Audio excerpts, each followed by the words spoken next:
Hello friends, welcome to our channel. Today we're going to take a look at another horrible case with you, the case of Vicki Roberts. Vicki Roberts, born Victoria Smith, was born in September 1984 in Cheshire, England. She grew up in a conservative and religious family with an older sister. The sisters attended a Christian school where they developed their musical talents and sang in the choir. Vicki was known for being kind, friendly, and helpful, always willing to lend a hand. After high school, Vicki enrolled in university and worked part-time at an IKEA store to fund her education. That's where she met Michael Roberts, a charismatic and sociable young man who was only a year older than her. Michael was also a student and an athlete who took care of his appearance. Initially, Vicki found Michael too talkative and intrusive, but he eventually won her over with his charming personality. Michael was born in June 1983 in Warrington, Cheshire, to a prominent chemical engineer and his family. As the eldest of two sons, Michael was raised with high expectations and strict discipline. His parents instilled in him the belief that he was destined for greatness, and Michael grew up to be ambitious, driven, and confident. He was a natural socialite, effortlessly making friends and commanding attention with his charismatic personality. His striking appearance, sense of humor, and intellectual curiosity only added to his charm. However, his parents' constant praise and emphasis on his superiority may have contributed to Michael's growing narcissism, which intensified over time. Michael desperately wanted to please his parents, so he strived to be the perfect son and meet their expectations. Meanwhile, Roberts, a womanizer, had a string of girlfriends and mistresses. He was skilled at secretly dating multiple people simultaneously, making each one believe they were the only one. He got a thrill from pursuing girls, particularly those who seemed out of his reach. One such girl was Vicki, who Michael was determined to win over. Initially, she kept him at arm's length, rejecting even his casual invitations to walk together after work or grab coffee. Vicki was a dedicated student and devoted her free time to church activities, leaving no room for dating or romance. It took Michael a few months to convince Vicki to go out with him. He won her over with his charming and sweet nature, showering her with flowers, gifts, and little surprises. He even took her to meet his parents, who adored her and gave their seal of approval for their son's choice. Vicki was convinced of his sincerity and eventually agreed to be his girlfriend. Michael became her first love and for a while, her only one. She was deeply happy with him, and it seemed like destiny had brought them together. Michael, too, seemed to fall in love and was ready to settle down, but their happiness was short-lived. From the outside, their relationship looked perfect. They were both young, attractive, full of energy, ambitious, and had big plans for the future. However, Vicki soon discovered that Michael had an irrepressible sexual appetite and a passion for experimentation in bed. At first, Michael didn't pressure Vicki too much, fearing she would leave him. But once he was confident she wouldn't go anywhere, he revealed his true desires. The modest and religious Vicki was shocked by what was happening, but she was deeply in love with Michael and trusted him. For a long time, she kept their bedroom secrets hidden behind closed doors. Michael made her an official marriage proposal, which she happily accepted. She genuinely believed that after the wedding, her fiancé would stop his extreme experiments. Meanwhile, one of Vicki's closest friends began to notice that she was hiding bruises and small injuries under her clothes. The friend confronted Vicki, asking if her fiancé was abusing her and if she needed help. At first, Vicki denied everything, but eventually admitted that the marks were a result of her fiancé's extreme intimate experiments. Michael had a strong passion for bondage and using various toys and devices. Vicki confided in her friend that they had intimate encounters up to 5 times a day, but Michael still remained unsatisfied. He saw himself as a skilled lover, and intimacy was an art form and a way for him to express himself. Although Michael occasionally made concessions when Vicki refused to participate in some of his dangerous experiments, he usually managed to convince her to go along with his desires. After defending her diploma, Vic found herself facing an unplanned pregnancy, which prompted her to change jobs. She was soon hired as an account manager at a logistics company. Around the same time, Michael left IKEA and began working as a sales consultant at a large retail chain selling electronics. Michael flourished in his new role, leveraging his charisma, communication, and persuasive skills to consistently exceed sales targets. As a result, he quickly rose through the ranks, earning a promotion to senior sales. The management even considered transferring him to the main office, but first he needed to undergo training and improve his qualifications. As Michael attended training sessions and traveled to London for business, he felt proud and accomplished. However, in the process, he began to neglect his young fiancée, Vic.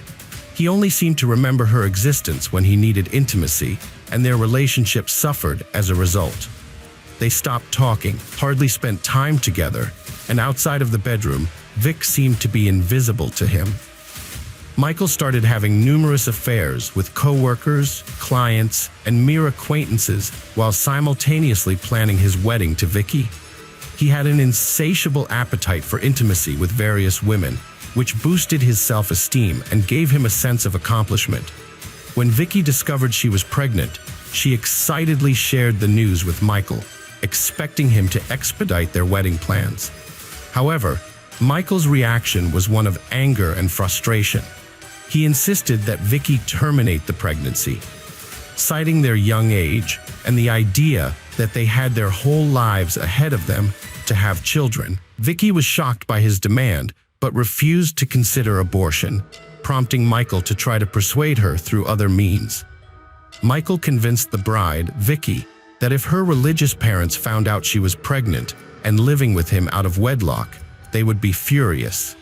He promised that they would keep the abortion a secret and have children after they got married. Vicky was torn, but Michael's persuasive nature eventually won her over, and she had the procedure. However, the abortion came with complications, and Vicky spent several days in the hospital, followed by 3 weeks of recovery. The doctor strictly forbade her from having sex during this time, which sent Michael into a rage. It dawned on Vicky that Michael had mental health issues and a sex addiction. Without intimacy, he became unhinged, often leaving the house, claiming he had urgent work matters to attend to. Vicky suspected that Michael was seeking intimacy outside their relationship, but she genuinely believed that everything would change after they got married, and she could help him overcome his infidelity. However, their 2-year engagement revealed a different reality. Michael had no intention of marrying Vicky, as his current situation suited him perfectly.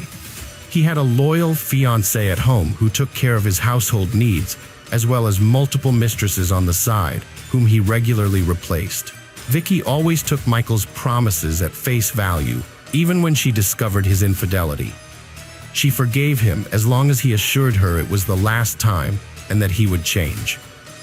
However, as time passed, Vicky began to pressure Michael for marriage, as she wanted a complete family and children. Her parents also increasingly raised this question, but what ultimately pushed the issue was the insistence of Michael's parents, whom he didn't want to disappoint. Vicky was a kind and sweet person whom everyone loved. Her parents-in-law adored her and considered her an ideal match for their son. They were eager to see the couple get married and have grandchildren. With the help of their parents, the couple organized a grand wedding with all the trimmings, including a white dress and a limousine. The newlyweds looked happy and in love, with a long and fulfilling life ahead of them. After the wedding, the couple settled into a large and cozy house in a prestigious area of Warrington, not far from Robert's parents. However, what the relatives didn't know was that Michael had a dark side that Vicky was already well aware of. Despite being married, Michael did not love Vicky and only saw her as a way to appear normal in the eyes of others. Vicky never complained about Michael's infidelities and strange behaviors, and he was able to continue cheating on her without anyone suspecting a thing. At work, Michael was successful, earning promotions and a good salary after being transferred to a new office. Michael's direct supervisor, Carrie Hall, was a 10-year-old older, divorced mother who worked as the head of administration at Phones 4 U. Despite her busy schedule, she was attractive, well-groomed, and strong-willed as required by her position. For a long time, she ignored the signs of attention from her young subordinate, Michael. However, Michael saw this as a challenge and made a concerted effort to win her over, using his natural charm and eloquence. After about a month, Carrie reciprocated and they began a romantic relationship, secretly meeting in hotel rooms. Carrie described their relationship as turbulent, passionate, and experimental. As a mature, self-confident woman, Carrie was flattered by the attention of a younger man and was open to trying new things. With her, Michael could fulfill his fantasies that he couldn't with his modest wife. Michael frequently deceived his wife by claiming he was working late or attending corporate trainings, when in reality, he was meeting his mistress. He confided in his mistress about his unhappiness in his marriage, calling it a youthful mistake and expressing his willingness to divorce his wife. However, he failed to take action as his wife refused to grant him a divorce. The affair with Carrie lasted over a year, but she didn't pressure him for divorce. Content with their secret hotel trysts, physical marks, and risky games, Carrie, a sports enthusiast who always took pride in her figure, suddenly changed her style after starting a relationship with Michael. She began wearing long-sleeved, high-necked clothes, which was unusual for her. A concerned friend noticed the change and Carrie confided in her about Michael's unusual intimate preferences. She revealed that Michael enjoyed experimenting with rough, controlling behaviors, such as biting, squeezing, and tying her up. Carrie showed her friend the physical marks these activities had left on her body. Although her friend urged her to go to the police, Carrie refused, saying that she had consented to these activities and that Michael usually warned her beforehand. However, she admitted that things sometimes got out of control, like when Michael would strangle her to supposedly enhance her pleasure, causing her to lose consciousness. Despite fearing these strangulation games, Carrie continued to succumb to Michael's persuasion, hoping that he would eventually tire of these cruel experiments or that she would become desensitized to them. Michael's wife and mistresses didn't try to intervene. Before they got married, Vicky had already suspected Michael's infidelity through open letters and a love letter. Despite knowing about his affairs, she believed her love and care could transform him into an exemplary family man. However, after their wedding, the situation deteriorated, and Michael convincingly denied his cheating. Vicky decided to investigate her husband's infidelity by looking through his phone while he was asleep. She was shocked to discover numerous intimate conversations between Michael and Carrie, as well as other girls, including explicit photos. Despite her devastation, Vicky did not want to upset her family, so she kept the discovery to herself and moved in with a friend instead of telling her parents and sister. Before leaving, Vicky wrote a heartfelt letter to Michael, confessing her love for him and acknowledging that he was the central figure in her life. However, she also made it clear that she was aware of his infidelity and would not tolerate it. Vicky informed Michael that she was giving him time to reflect on their relationship, but she would not stay in the marriage if his behavior continued. She wrote the letter by hand and left it on the refrigerator for him to find. Michael didn't feel emotional about the message, nor was he upset by his wife's departure. However, he didn't want to lose the comfort of having a quiet and obedient partner who took care of the household and put up with his quirky behavior and unusual tastes. That same evening, Michael went to Vicky's friend's house, bringing a large bouquet of flowers. He got down on his knees, apologized, and begged Vicky to come back to him, promising to be faithful and making her his one and only. Vicky wanted to believe him and decided to return home, where a new mistress was waiting. Michael didn't stop seeing Carrie, but he became more cautious and even made an effort to come home for dinner, which his wife had carefully prepared. He deleted messages on his phone, changed the password on his social media profiles, and started an affair with a young employee named Karen Wilson, who was engaged to be married. Despite this, Michael pursued Karen relentlessly, making himself out to be a miserable and unhappy lover. He was so drawn to Karen that after 2 months, he decided to end things with 33-year-old Carrie Hall, whom he had grown tired of. Michael told Karen a fabricated story about being unhappy in his marriage and promised to leave his wife soon. Karen eventually gave in, and they became intimate in the office. A week later, she broke off her engagement and waited for Michael to follow through on his promise. Michael didn't plan to divorce Vicky, but he wanted to end their connection and start a new relationship with another woman. To achieve this, he lied to Vicky, telling her that he had already filed for divorce and moved in with his parents. This was a fatal mistake, as Vicky became suspicious that he was still cheating on her.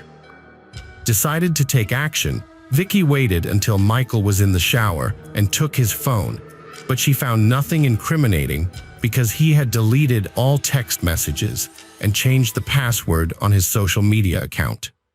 Undeterred, Vicky waited until Michael fell asleep and then took his work laptop, where she discovered his account on the social network was still active. On the laptop, she found conversations with his new girlfriend, in which he confessed his love, claimed to be divorcing his wife, and said he was living with his parents. The discovery was a huge shock for Vicky. She took screenshots of the intimate messages as proof of her husband's infidelity and saved them on her laptop. She also found several hotel room receipts in his wallet, which further implicated him. The next morning, Vicky confronted Michael with the evidence, and for the first time in their relationship, she lost her temper. Michael tried to apologize and promised to change, but Vicky threatened to tell his parents everything, hoping they could finally make him see sense. Michael was furious when his wife Vicky threatened to reveal his secrets to his parents. In a fit of rage, he slapped her. Vicky, determined to carry out her threat, got up and headed for the door. Michael caught up with her, grabbed a heavy jewelry box from the dressing table, and hit her twice on the head, knocking her unconscious. Then, he squeezed her throat with his hands until she stopped breathing. With no remorse, Michael wrapped Vicky's lifeless body in a blanket, packed it into several large garbage bags, and carried it to the garage. He then quickly cleaned up the house, removing most of Vicky's belongings. After calling Karen, he invited her over and they had dinner, enjoying themselves in the same house where he had just murdered his wife. The next day, Michael ran off with Karen, leaving behind the scene of his crime. Michael told his parents that his wife had left him for another man. To convince them, he went to their home, cried on his mother's shoulder, and showed her messages on his wife's phone. But what he didn't reveal was that he had sent those messages himself, pretending to be his wife. The messages said that she had lost interest in him, met someone else, and wanted to live with this new person. Meanwhile, Michael also sent messages to his wife's parents from her phone, saying that she had fallen in love with someone else, left with him, and asked them not to contact her and give her space. The Smiths, concerned about their daughter Vicky, immediately tried to contact her, but their calls were consistently rejected. In response, they only received messages asking them to give her time, which seemed strange to them. They then decided to visit Michael's house to get some answers, but his story only raised more questions and doubts. When they discovered that Vicky had stopped showing up for work without warning, they became even more worried and decided to file a police report. On December 1st, 2009, the police launched an investigation. It was discovered that Michael had purchased a shovel, rope, rags, and detergents from a hardware store that day, which seemed suspicious. However, he hadn't disposed of the body by the time the police arrived at his home. Although the police didn't find anything incriminating, Michael's behavior and story raised many questions. What was particularly striking was that they overlooked a large package in the corner of the garage. During the initial inspection of the marital home, no signs of the missing woman's clothes, documents, or personal belongings were found, suggesting that she might have voluntarily left. However, Vicky's laptop was discovered in the bedroom, and upon seizing it, the police found screenshots of Michael's conversations with his mistresses, which Vicky had saved. The police then requested a geolocation of Vicky's cell phone, which regularly received messages from her husband and relatives. The search revealed that the phone had been in the marital home the entire time. In a subsequent search of the Roberts home, law enforcement officials made a disturbing discovery in the garage.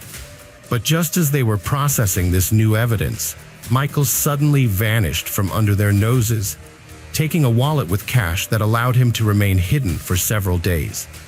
Michael's money ran out, so he turned to one of his mistresses, Lavina T., asking to stay with her for a while.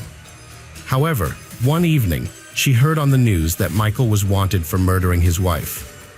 Without hesitation, she reported his whereabouts to the police, leading to his arrest.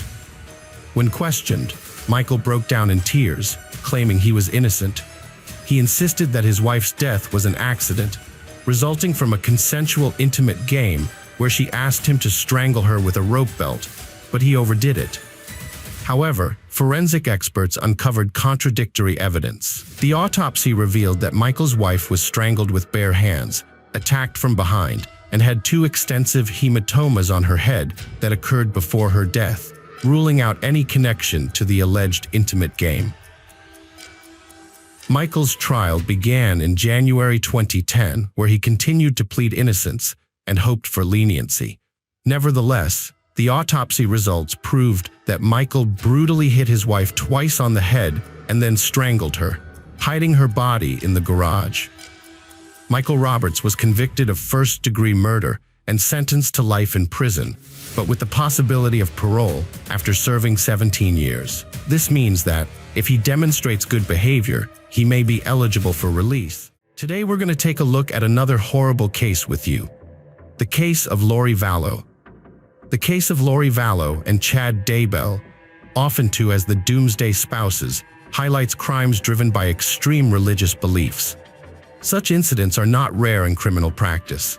Statistics show that over 100,000 people worldwide fall victim to religious fanatics annually. These victims frequently do not align with the fanatics' orthodox views. A few years ago, the disturbing of Lori Vallow and Chad Daybell shocked the world and remain unresolved to this day. Media outlets across various countries have covered their story, leaving many horrified and puzzled. Tragically, 5 members of their own families, including 2 children, became victims. Currently, legal proceedings against these individuals are ongoing. They face capital punishment for their heinous acts. Despite this, they deny their guilt and hope to escape severe punishment or receive minimal sentences. Let's start from the beginning to try to understand this horrifying and complex story. How did people who claim to have found God completely lose their sense of humanity? Chad Guy Daybell was born on August 11, 1968 in Provo, Utah. He grew up in a simple, humble family and was known as a quiet, shy child. As a student, Chad was average. He had no notable academic or athletic achievements and was self-conscious about his weight. After finishing high school, Chad enrolled at Brigham Young University in Utah with some difficulty, but ultimately graduated in 1992 with a bachelor's degree in journalism. During his college years, he married Tammy Douglas, a modest girl, and they quickly had 5 children, sons Seth, Mark, and Garth, daughters Emma and Leah. Post-graduation, Chad worked as an editor at a local daily newspaper while balancing his role as a young father. Despite the family's ongoing financial hurdles, he took on additional roles as a night watchman at a small church and as a grave digger at the nearby cemetery. Tammy, focusing solely on household chores and raising their children, did not work outside the home. This left the family struggling to make ends meet. Recognizing the need for a change, Chad chose to apply his journalism education by writing a religious-themed book. In 1999, his first work was published. It turned out to be a collection of religious stories or fantasy narratives with religious themes. Surprisingly, the book became popular and earned him a reasonable amount of money. Given this new income stream, Chad promptly resigned from both his cemetery and newspaper jobs to focus entirely on his writing career. About 18 months later, he published another book titled One Foot in the Grave. This popular work detailed his experiences as a gravedigger and explored topics such as death, the afterlife, and soul reincarnations. In 2004, Chad founded his own publishing company, Spring Creek Book Company, which allowed him to self-publish his works. His books often reflected his beliefs about the imminent end of the world and Judgment Day. Over time, some observed that Chad's religious beliefs grew more extreme. He published numerous fiction and popular science books imbued with religious themes and started conducting podcasts along with audio and video lectures. These were aimed at helping individuals prepare for what he called the Second Coming of Christ. Chad described himself as an apocalyptic writer, claiming he could foresee the future and hear voices of the deceased delivering prophecies intended exclusively for him. About Lori Ryan Vallow was born on June 26, 1973 in Loma Linda, California, a picturesque city indeed. She grew up in a big family that included 2 older brothers and 3 sisters. Her parents, Denise and Barry Cox, worked tirelessly to provide for their large brood. From an early age, Lori had a particularly close bond with her brother Alex. They shared a trusting relationship where Alex consistently stood up for Lori and protected her throughout their upbringing.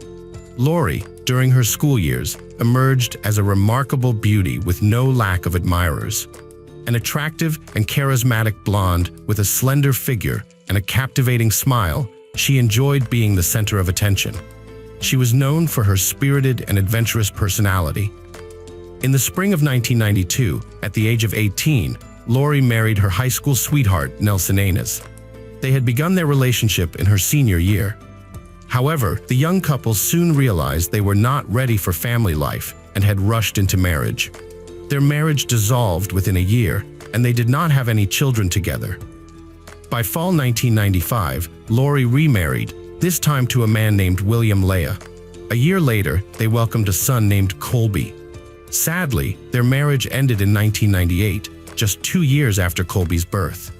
In early 2001, Lori entered into her 3rd marriage with Joseph Anthony Ryan. He officially adopted Colby from Lori's previous marriage. A year after their union, they had a daughter named Tylee. This marriage also collapsed by 2005. Notably, soon after her divorce from Joseph, an incident occurred when her ex-husband came to visit the children. He was assaulted by Lori's brother Alex, who claimed he was defending his sister's honor as Ryan had allegedly insulted her. As a result, Alex Cox received a fine and served a short prison term. After divorcing her 3rd husband, Lori met Charles Anthony Vallow and married him in February 2006. Despite the significant age difference, Charles being 17 years her senior, it did not create any obstacles for them.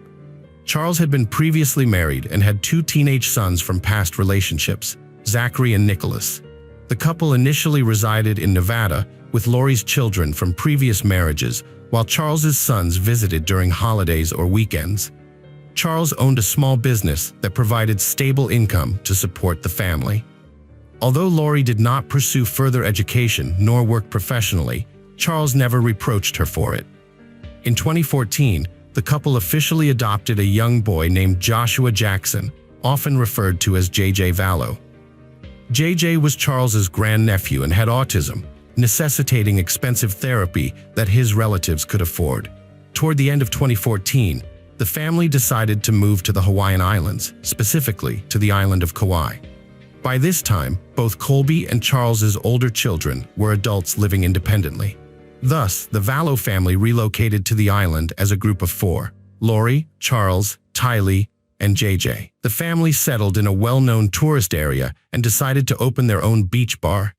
They specialized in fresh juices, smoothies, refreshing drinks, and non-alcoholic cocktails. Despite their efforts and Charles's experience in trade, coupled with the availability of raw materials, the business quickly failed due to intense competition. Around this period, Lori developed an interest in religious literature and was particularly drawn to a series of books titled Standing in Holy Places by Chad Daybell. She became so captivated by Daybell's views and thoughts that she appeared almost obsessed with his ideas. Lori purchased all his works and read them daily. In 2016, the family had to leave Hawaii and return to the mainland United States. They settled in Arizona. While Charles worked hard to provide for the family, Lori increasingly immersed herself in religion, gradually drifting away from reality. By October 2018, Lori attended an event with her close friend Melanie in a neighboring town called Preparing a People for the Second Coming of Christ, led by Chad Daybell. As a dedicated fan and follower of Daybell's teachings, Lori was thrilled at the opportunity to meet him in person. She sat in the front row with her eyes fixed on Chad. He also noticed her among the audience. After the event concluded, when Chad decided to personally engage with his followers, Lori stayed behind as expected. She listened intently to everything he said and even asked if she could touch his hand. Upon doing so, Daybell looked into her eyes and claimed that they had been husband and wife in 7 previous reincarnations. Following this encounter, Chad and Lori exchanged contact information and began communicating daily. A few weeks later, when Lori's husband went to Nevada for work, she invited the preacher to hold a gathering at her home. On that day, about a dozen people gathered at the Vallow residence, discussing God, Judgment Day, and the Second Coming. Lori and Chad also agreed to collaborate on preparing people for the imminent judgment. The pair began conducting podcasts devoted to this event, leading sermons and writing articles. Lori became increasingly detached from reality and her family. Charles unfortunately did not immediately notice this change. He thought it was just a temporary obsession that would soon pass. By the time he realized how far things had gone, it was already too late. Soon after, Lori began talking about dark spirits and zombies. She told family and friends that she was chosen by God for a special mission. Part of this mission involved destroying dark spirits, demons, and all evil. Charles's attempts to bring his wife back to reality failed. More so, she began to see him as one of the dark entities that needed to be destroyed. By the end of 2018, the marriage between Lori and Charles Vallow was on the brink of collapse. In February 2019, during Charles's week-long business trip, Lori changed all the locks in their shared home. Upon his return, Charles found himself locked out of his own house and noticed his personal car, the family truck, was missing, and discovered that a substantial amount of $35,000 had been withdrawn from his account. One day, Charles loudly called out for his wife and tried to enter the house. Lori, in a frenzied state, rushed outside, hurling threats and curses. She screamed that her husband's soul had long died and his body possessed by a demon, repeatedly exclaiming, "I don't know who you are and what you've done with my husband." Without hesitation, Charles went to the police station and reported Lori for theft and obstruction to his home and children. He expressed concerns about her threats of physical harm against him, leading to the issuance of a protective order. A court order was issued prohibiting Lori approaching Charles. The statements Charles made that evening were documented as part of standard procedure. He spoke about his wife's excessive religious fervor, her belief in an imminent end of the world, and her tendency to classify people as either light or demonic beings. The officers, while asking clarifying questions, openly mocked him but still issued the protective order. The next day, Charles filed for divorce and changed the beneficiary of his $1 million life insurance policy from Lori to his mother and sister. His lawyer noted that Charles was concerned about the well-being of JJ, who required special care. He knew his mother and sister would responsibly manage the insurance payout and take care of JJ if anything happened to him. As for Tylee, her stepfather had not legally adopted her and couldn't include the legally unrelated minor in the documents. A few months later, Mr. Vallow made the regrettable mistake of revoking the protective order, hoping to reconcile with Lori and save their marriage. He began visiting his ex-wife's home, missing the children, and remained hopeful for a family reconciliation. On July 11, 2019, Charles was fatally shot twice in the chest when he arrived to see his children. Alex Cox, Lori's brother, called emergency services and confessed to the shooting, claiming self-defense. He alleged that Charles attacked him first with a baseball bat. In response, Alex drew a pistol and fired twice without aiming. The incident was witnessed by the homeowner and children. Their testimonies were somewhat consistent. The court ruled it an unintentional killing in self-defense.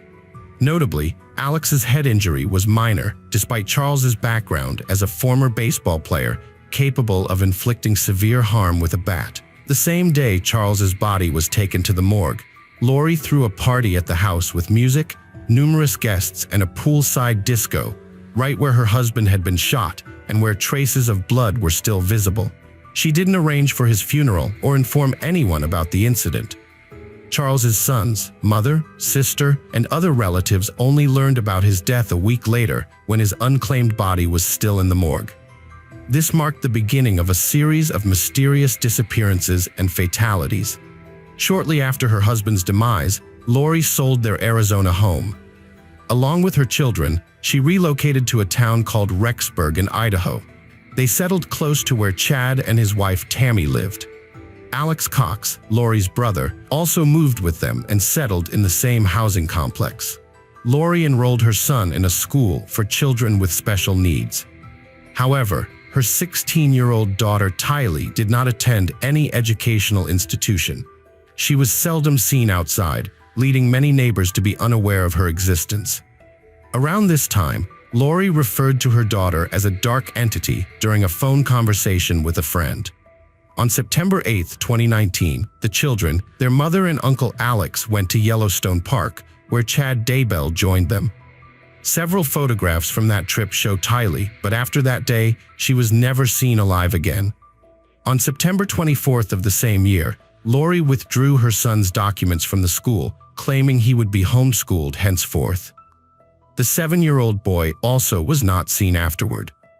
Less than a month later, on October 19th, Chad's 49-year-old wife, Tammy, passed away suddenly. According to Chad, she had a cold with a cough and presumably died from respiratory failure in her sleep, with no signs of violence on her body. Her death was ruled natural. Chad categorically refused an autopsy to definitively determine the cause, a decision that oddly raised no suspicions at that time. Following his wife's sudden passing, Chad received approximately $500,000 in insurance payouts.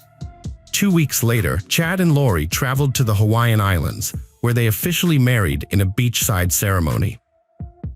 This event came as a total shock and surprise to Daybell's children, who were still mourning their mother and couldn't comprehend their father's actions. Upon returning to Arizona, the couple lived together and misled others by claiming Lori's children were with relatives, or even asserting she had no children at all. They also rented a small unit at a local storage facility, where they later moved all the belongings of the children, as if they had never existed in the home. Another month later, on December 12, 2019, Alex Cox died suddenly in his home. The cause of death appeared to be a heart attack. At his insistence, no autopsy was conducted, and the incident was deemed natural. As time passed, more people persistently questioned Lori about the whereabouts of her children. She skillfully lied to neighbors and acquaintances, but it was more complicated with relatives. Her eldest son Colby, who had little contact with his mother after moving away, tried earnestly to reach his younger sister. Initially, Lori answered from her daughter's phone, pretending to be Tylee. But Colby soon sensed something was amiss. Meanwhile, Charles's relatives demanded access to JJ. They wanted to take the boy for holidays or weekends, or simply talk to him on the phone. Lori consistently refused or made up absurd excuses. Eventually, the boy's grandmother reported his disappearance to the police, and soon after, Colby also approached the police to find his younger sister. When law enforcement officers knocked on Lori's door and asked her to bring the children for a conversation, she lied that they were visiting relatives. This information proved false, and the police returned to her home.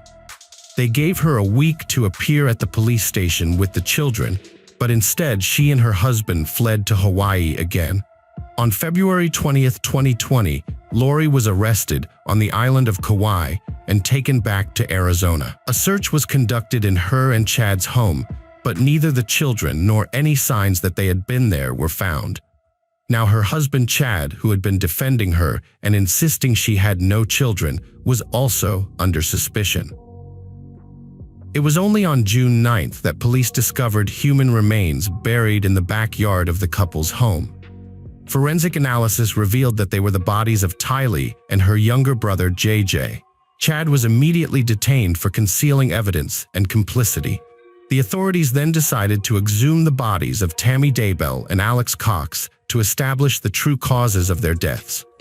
In both cases, traces of chemicals capable of inducing heart failure were discovered. This led to the conclusion that these individuals did not die naturally.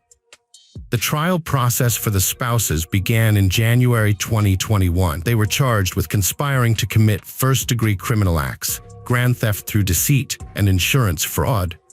Additionally, the demise of Charles Vallow was reclassified from self-defense to premeditated criminal action. Witnesses in court testified that Lori referred to her children as dark entities and promised to save their souls. There were speculations that the deaths of 16-year-old Ty and 7-year-old JJ might have had ritualistic elements. Notably, the adolescent girl's body was partially burned. Weeks before this, Chad had sent Lori an email rating people where he assigned Tylee, the girl, a 2 as a dark spirit. Given the totality of the charges, both spouses faced the possibility of capital punishment. However, in May 2021, Val's defense team succeeded in having her declared incompetent, halting the trial process.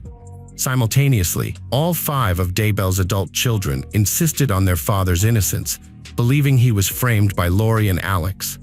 In 2022, after treatment in a psychiatric facility, Vallow was deemed fit to stand trial again and answer for her actions.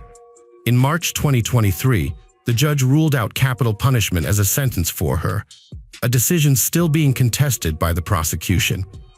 In July of that same year, she was sentenced to life imprisonment without parole. The trial against Chad continues, and he still faces the prospect of capital punishment. It is worth noting that this story inspired the book When the Moon Turns to Blood by investigative journalist Lily. December 1, 2010, Staff Sergeant Nathan Pate was in quite a rush. He was late for duty at Nellis Air Force Base in Nevada. By strange coincidence, his alarm clock, which never failed to go off, didn't ring that day. Nathan woke up at 11 p.m. and woke up his wife, Michelle. He hurriedly took a shower, said goodbye to his family, then went to the garage. He was about to put on his uniform and start the car when suddenly loud shots rang out from behind him. Pate's children and wife came running at the sound. There, standing on the doorstep, was Nathan, bleeding and staggering from side to side. It was obvious he was about to fall. Michelle felt terrified and rushed toward her husband to help him up, but wasn't in time. The father of the family collapsed onto the floor. Around 11:30 p.m., 911 received a call. "My husband has been shot. He's bleeding. Help him." Mrs. Pate screamed into the phone. The dispatcher quickly explained how to administer first aid. Michelle tried giving artificial respiration to her spouse, but it didn't bring any relief.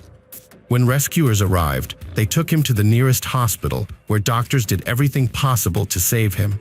However, efforts weren't enough. They couldn't bring the young man back to life. The neck wound proved fatal for 28-year-old Nathan Pate. Upon being informed of her husband's death, Michelle's world shattered into before and after. An exemplary family man and valiant serviceman had been murdered right on his doorstep in Las Vegas. His death caused public outrage. Relatives, acquaintances, and concerned citizens demanded answers from the police. Who could commit such lawlessness? What were their motives? Was justice served? Nathan Joseph Villagomez Payet was born on February 12, 1982, in the village of Tamuning on Guam. Guam, a small island in the Pacific Ocean, is known for its paradisiacal beauty and historical past. Consequently, it is especially popular among tourists. Nathan was born in this amazing region and was fortunate to have a large and loving family. He had 3 brothers, Matthew, Anthony, Eric, and 1 sister, Carmela. The children were very friendly and helped their parents in everything. Nathan himself stood out from the others as he never caused trouble. He was a caring child at home and a diligent student at school. Nathan was very sociable, so he easily made friends. Brother Eric recalled that there was perhaps no one who did not want to communicate with him. Living near the ocean fostered Nathan's love for swimming from childhood, which later evolved into a passion for surfing. He spent all his free time on the beach, enjoying the sun and life. Nathan met his future wife during his studies at South High School, located in the neighboring town of Santa Rita. Michelle Anant Chuck was attracted to him at first sight. Young people began spending time together daily, and their affection for each other only grew stronger. They never parted. Together they studied at school, prepared for classes, and helped with household chores. Strong teenage friendship soon transformed into tender love. When Michelle was 16 years old, her family faced a terrible grief as her mother passed away.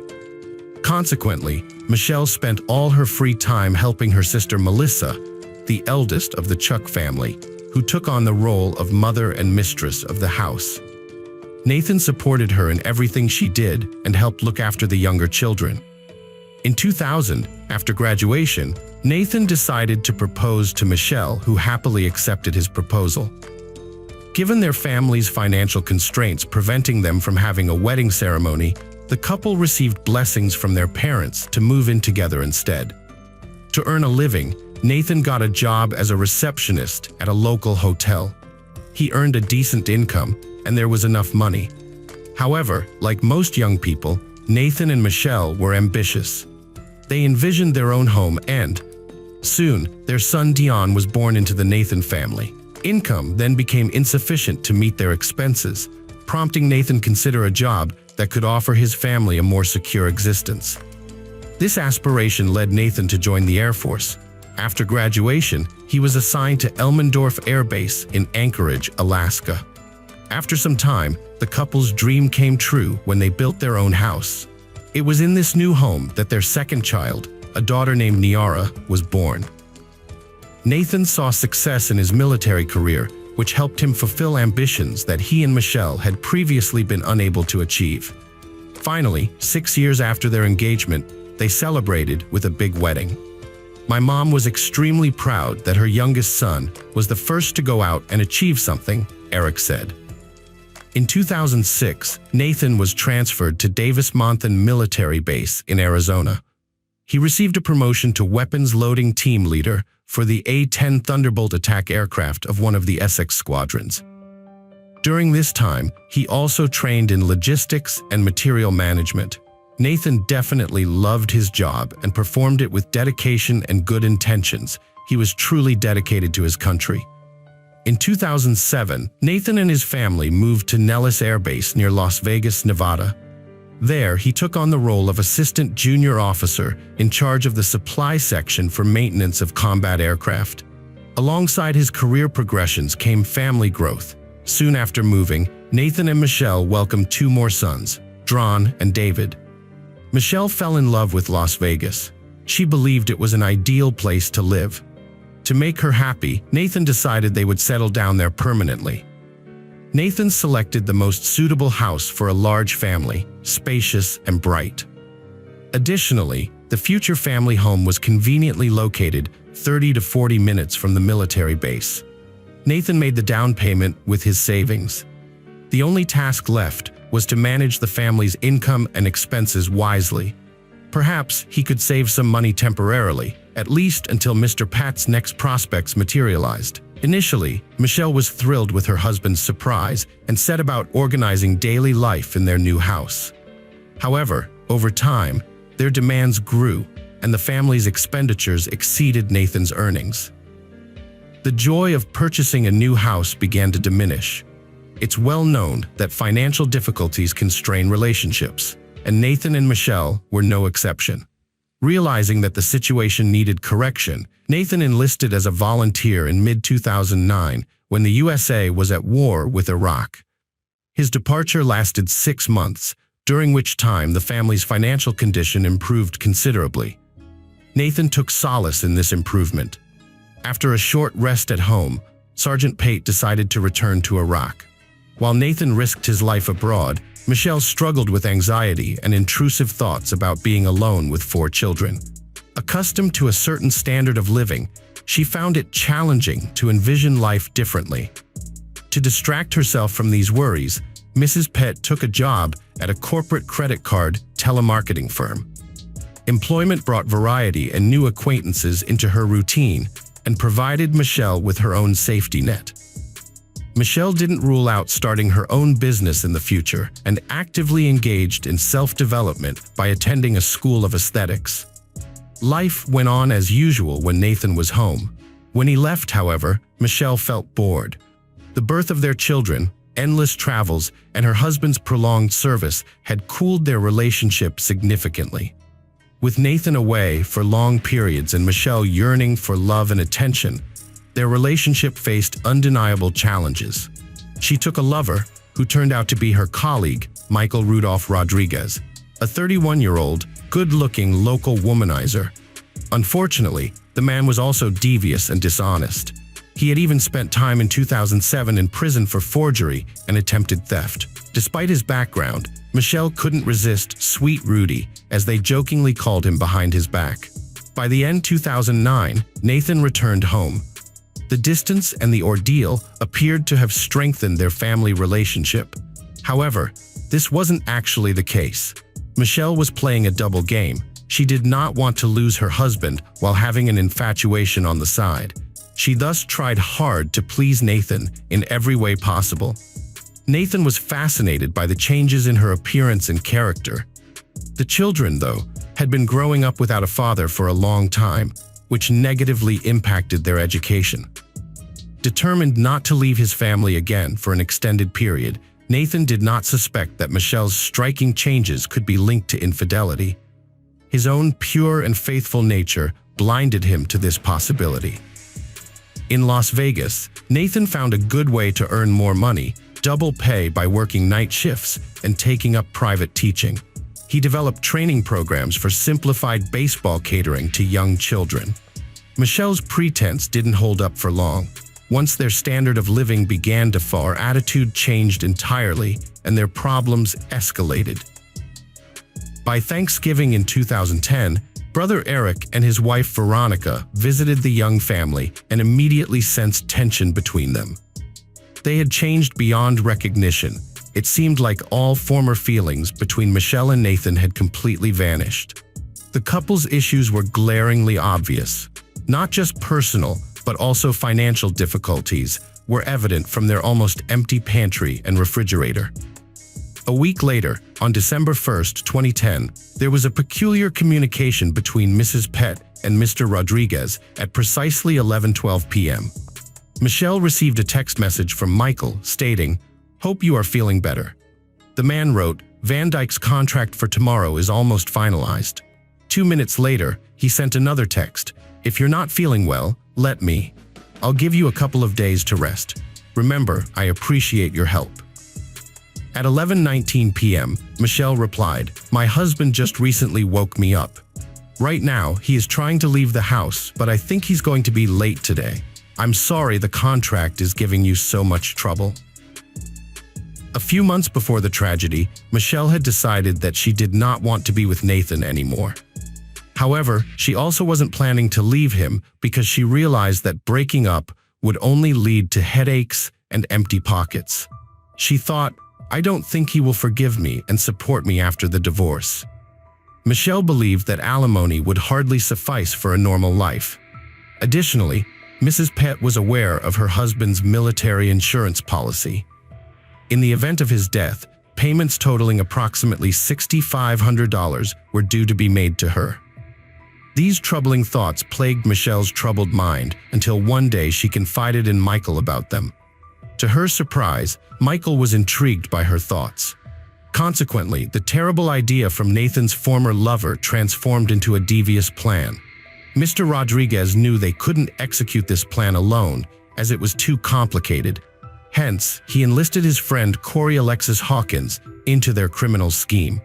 The 33-year-old mercenary had about 9 convictions, each related to theft or fraud. Corey was a hardened criminal and agreed to assist on the condition of a substantial reward. He estimated his participation at $20,000. After much deliberation, Michelle and Michael agreed to his terms. Subsequently, a couple more individuals joined their group: 23-year-old Jessica Austin, Corey's girlfriend, and her friend Shannon. Jessica's friend Shannon was not particularly intelligent. She earned a living by starring in adult films. Shannon was offered 5% of Corey and Jessica's cut for her assistance in the scheme. This lucrative offer quickly enticed her. The initial plan involved shooting Nathan in his Chevrolet Tahoe and then carrying his body in the car to leave it in the parking lot of one of the apartment complexes. Jessica needed to gather the essential items for the criminal act: men's gloves, a car cover, and a fragrance. Shannon's role was to provide Michael with an alibi.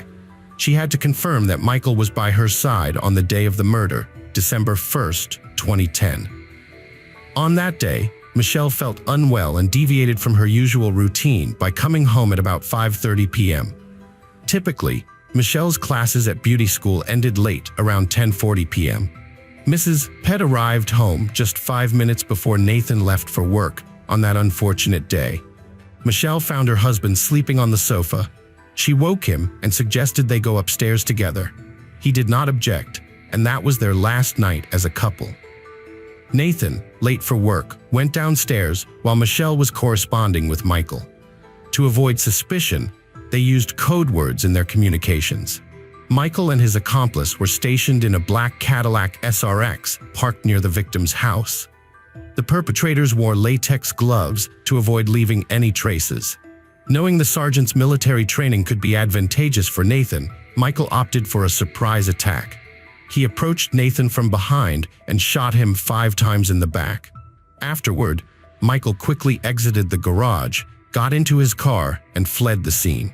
The perpetrators then retreated to a prearranged location where they burned their clothes in a fireplace and disposed of other evidence. Following this, Michael and Shannon went to a hotel to establish an alibi. Meanwhile, Jessica meticulously cleaned the apartment where they had stayed.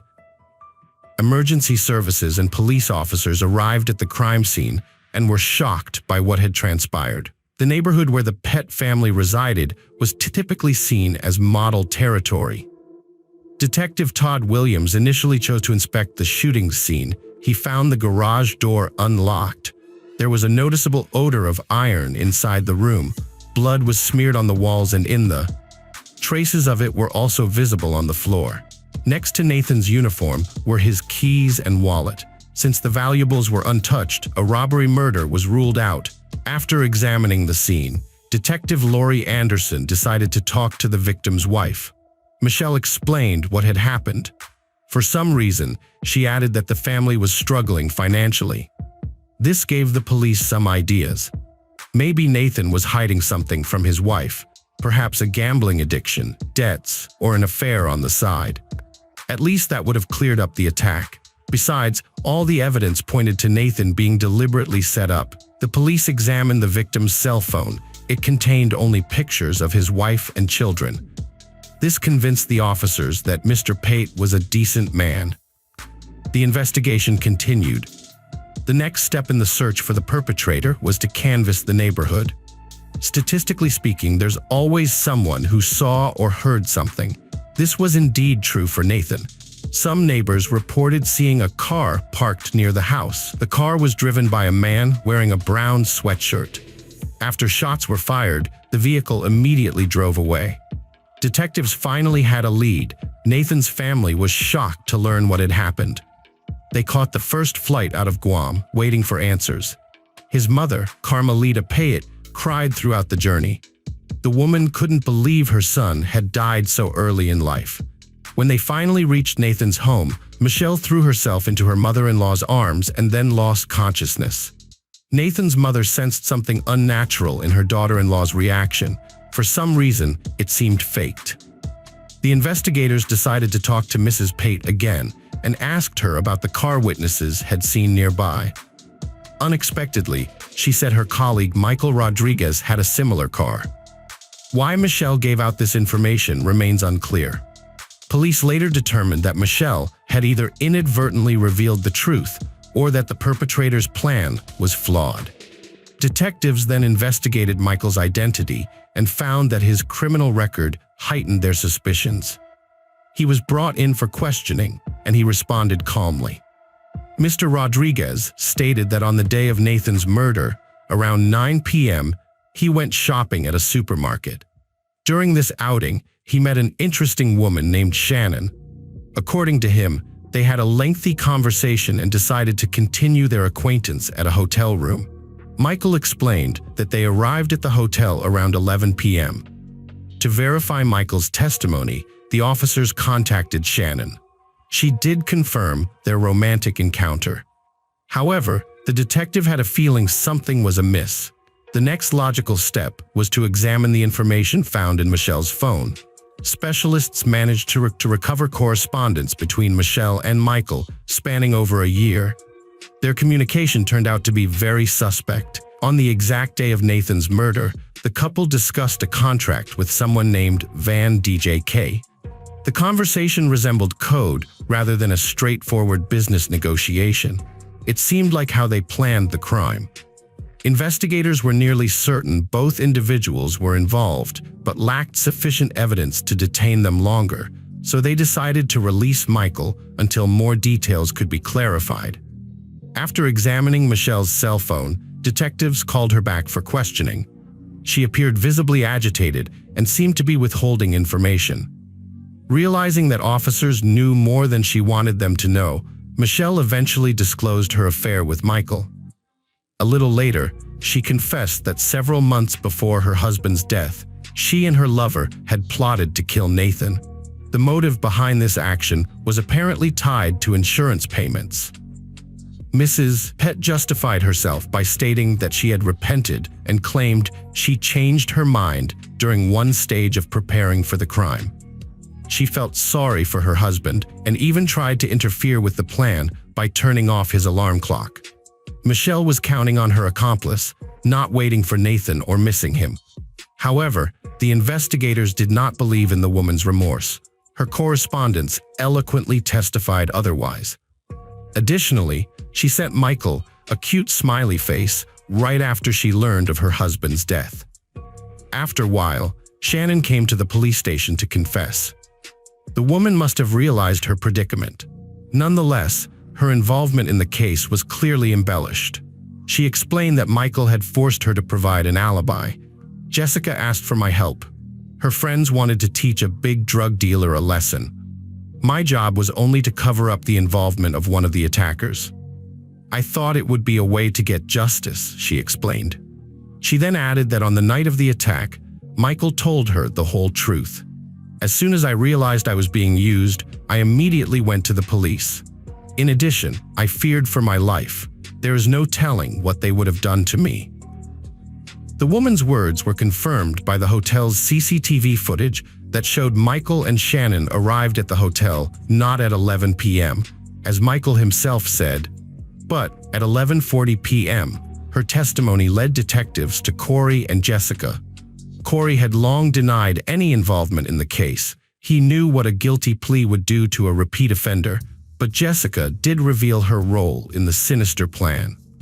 To honor the young sergeant's memory, Nathan's family and friends gathered on December 7, 2010, in the chapel at Nellis Base. Michelle decided to skip the ceremony. She was clearly not in the mood for it. In his speech, Eric Pate recalled, "My brother has always been an example for me and the rest of my family. Nathan truly loved life. He was devoted to his wife and children. Everything he did was for his homeland, love, and friends." On December 9th, the remains of Nathan were transported to Guam. On December 15th, a requiem mass took place at St. Francis Church in Tamuning. Military honors were paid at the Pai City Cemetery on Guam's island. His funeral? The cortege consisted of 36 motorcycles. 6 officers carried a casket draped with a U.S. flag upon arrival at the burial site. Afterward, 21 shots echoed in the sky as Nathan was given a hero's farewell. Michael Rodriguez, Corey Hawkins, and Jessica Austin were arrested without bail on December 8, 2010. The next day, Michelle Pett met the same fate. Police feared for her mental state and placed her under surveillance to prevent suicide. On January 4, 2011, in Clark County District Court, charges were read to the four accomplices: conspiracy to commit murder and robbery with a firearm, murder with a firearm. Additionally, Michael and Corey faced charges for possessing firearms. The trials dragged on for 3 years as some defendants denied involvement. Armed with strong defense teams, they filed multiple motions aiming to exclude certain evidence from the case, yet each motion got rejected. Their strategies only delayed inevitable punishment by postponing sessions repeatedly. On September 21, 2015, the trial for Nathan Pett's murder began. Michael Rudolph Rodriguez stood trial first and pled guilty to avoid the death penalty. On September 29, 2015, he was sentenced to life in prison without parole. An appeal against this sentence got denied later. At sentencing time, Michael showed no emotion or regret for his crime. Michelle Payer's trial happened 1 month later in a Las Vegas courtroom, a stark contrast as she insisted that she had reconsidered killing her husband. When the judge permitted Michelle to speak a few words in her defense, turned to the parents of the murdered man. With tears in her eyes, she apologized them. "I loved Nathan and our children. I was very confused and made a big mistake," Michelle stated, then fainted once again. The prosecutor asserted that she did not believe the defendant intended to thwart the conspiracy, citing considerable evidence to the contrary. It baffled everyone how a woman, a mother of 4 children, could become so cold-blooded. The judge sided with the prosecution, determining that Michelle was clearly more involved in the crime than she admitted in court. Michelle soon pleaded guilty to conspiracy to commit murder and first-degree murder with a firearm. This plea helped her avoid capital punishment. The Pett family also requested that the court not impose the death penalty on their former relative. At the end of the hearing, the judge described Michelle's crime as incomprehensible and unfathomable. In October 2015, it was Corey Alexis Hawkins' turn in court. He also agreed to a plea bargain to avoid the death penalty and was sentenced to life in prison. His attorney's petition for parole was denied because Corey had helped plan the crime and was present at the time of the shooting. Jessica Austin likewise took a plea deal with prosecutors and later faced charges of conspiracy to commit murder.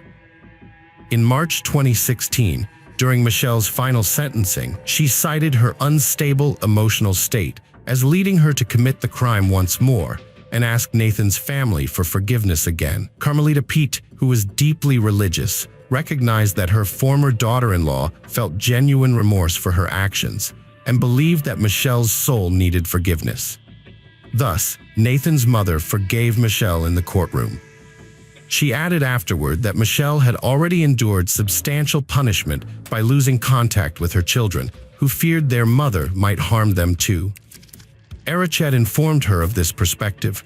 He believed Michelle was deeply shaken by her mother-in-law's words. Her family is now moving on without her, and the children will up knowing their mother is a murderer. Eric's wife, Veronica, also felt the need to speak out.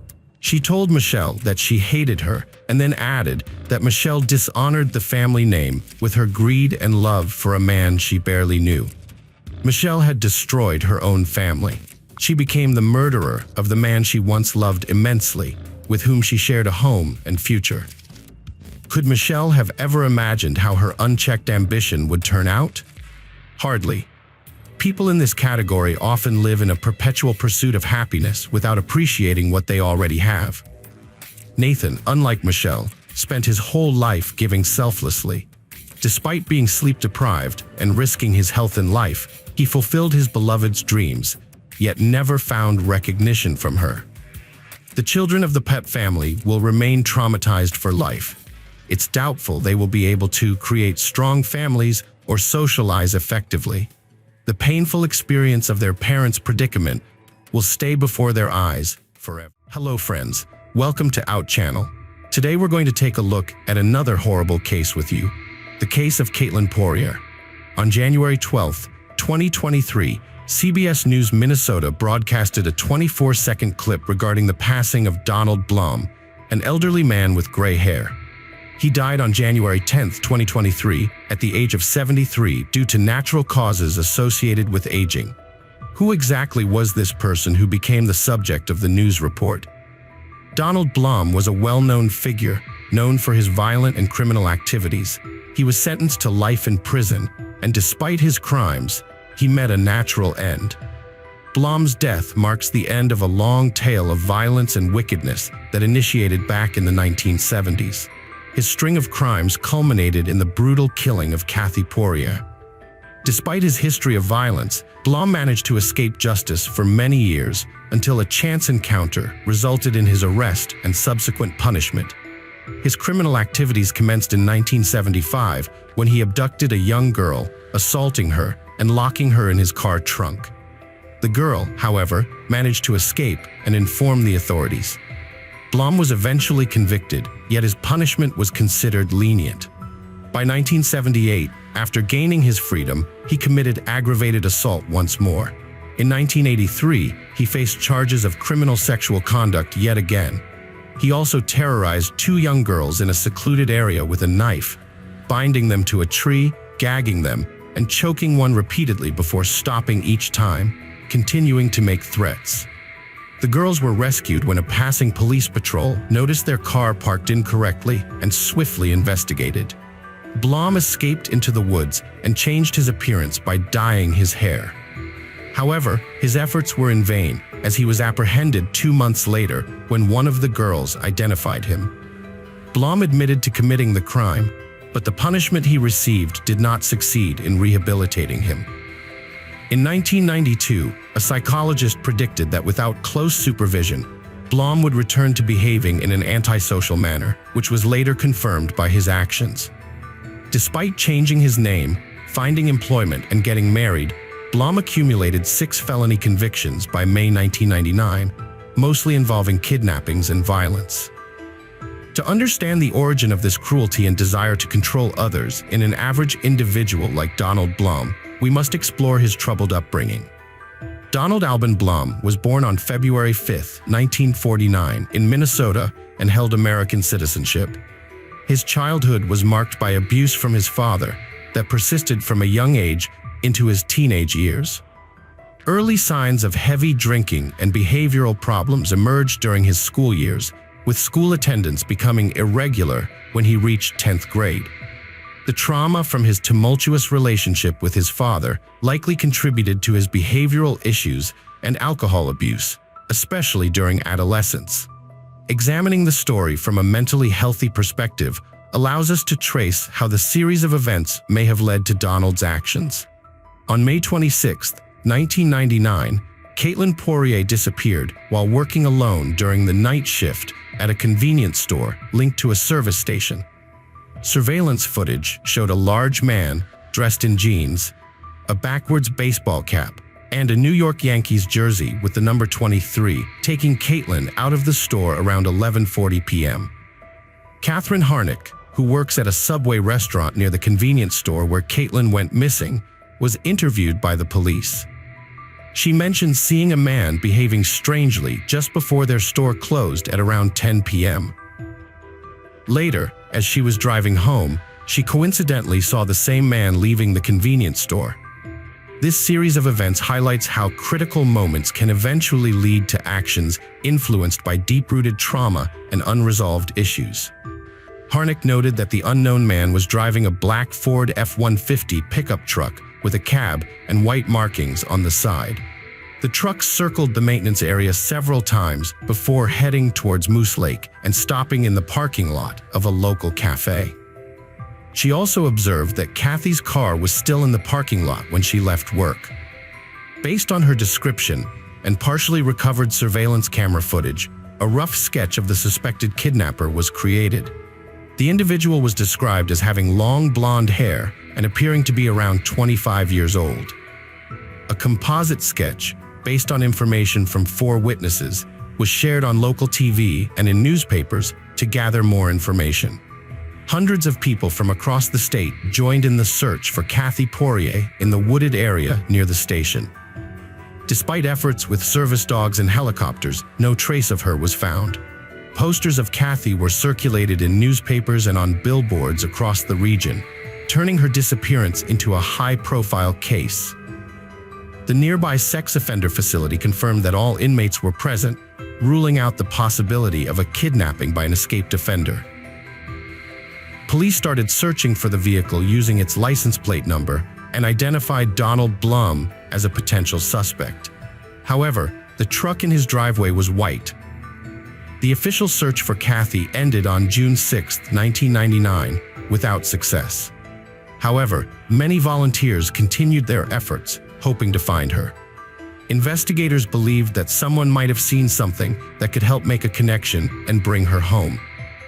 They noted that the person who kidnapped Kathy might have made a mistake by taking her from a store with security cameras. Searchers focused on the neighborhood itself because if the perpetrator was familiar enough to return to the area twice at night, then someone might have seen him before.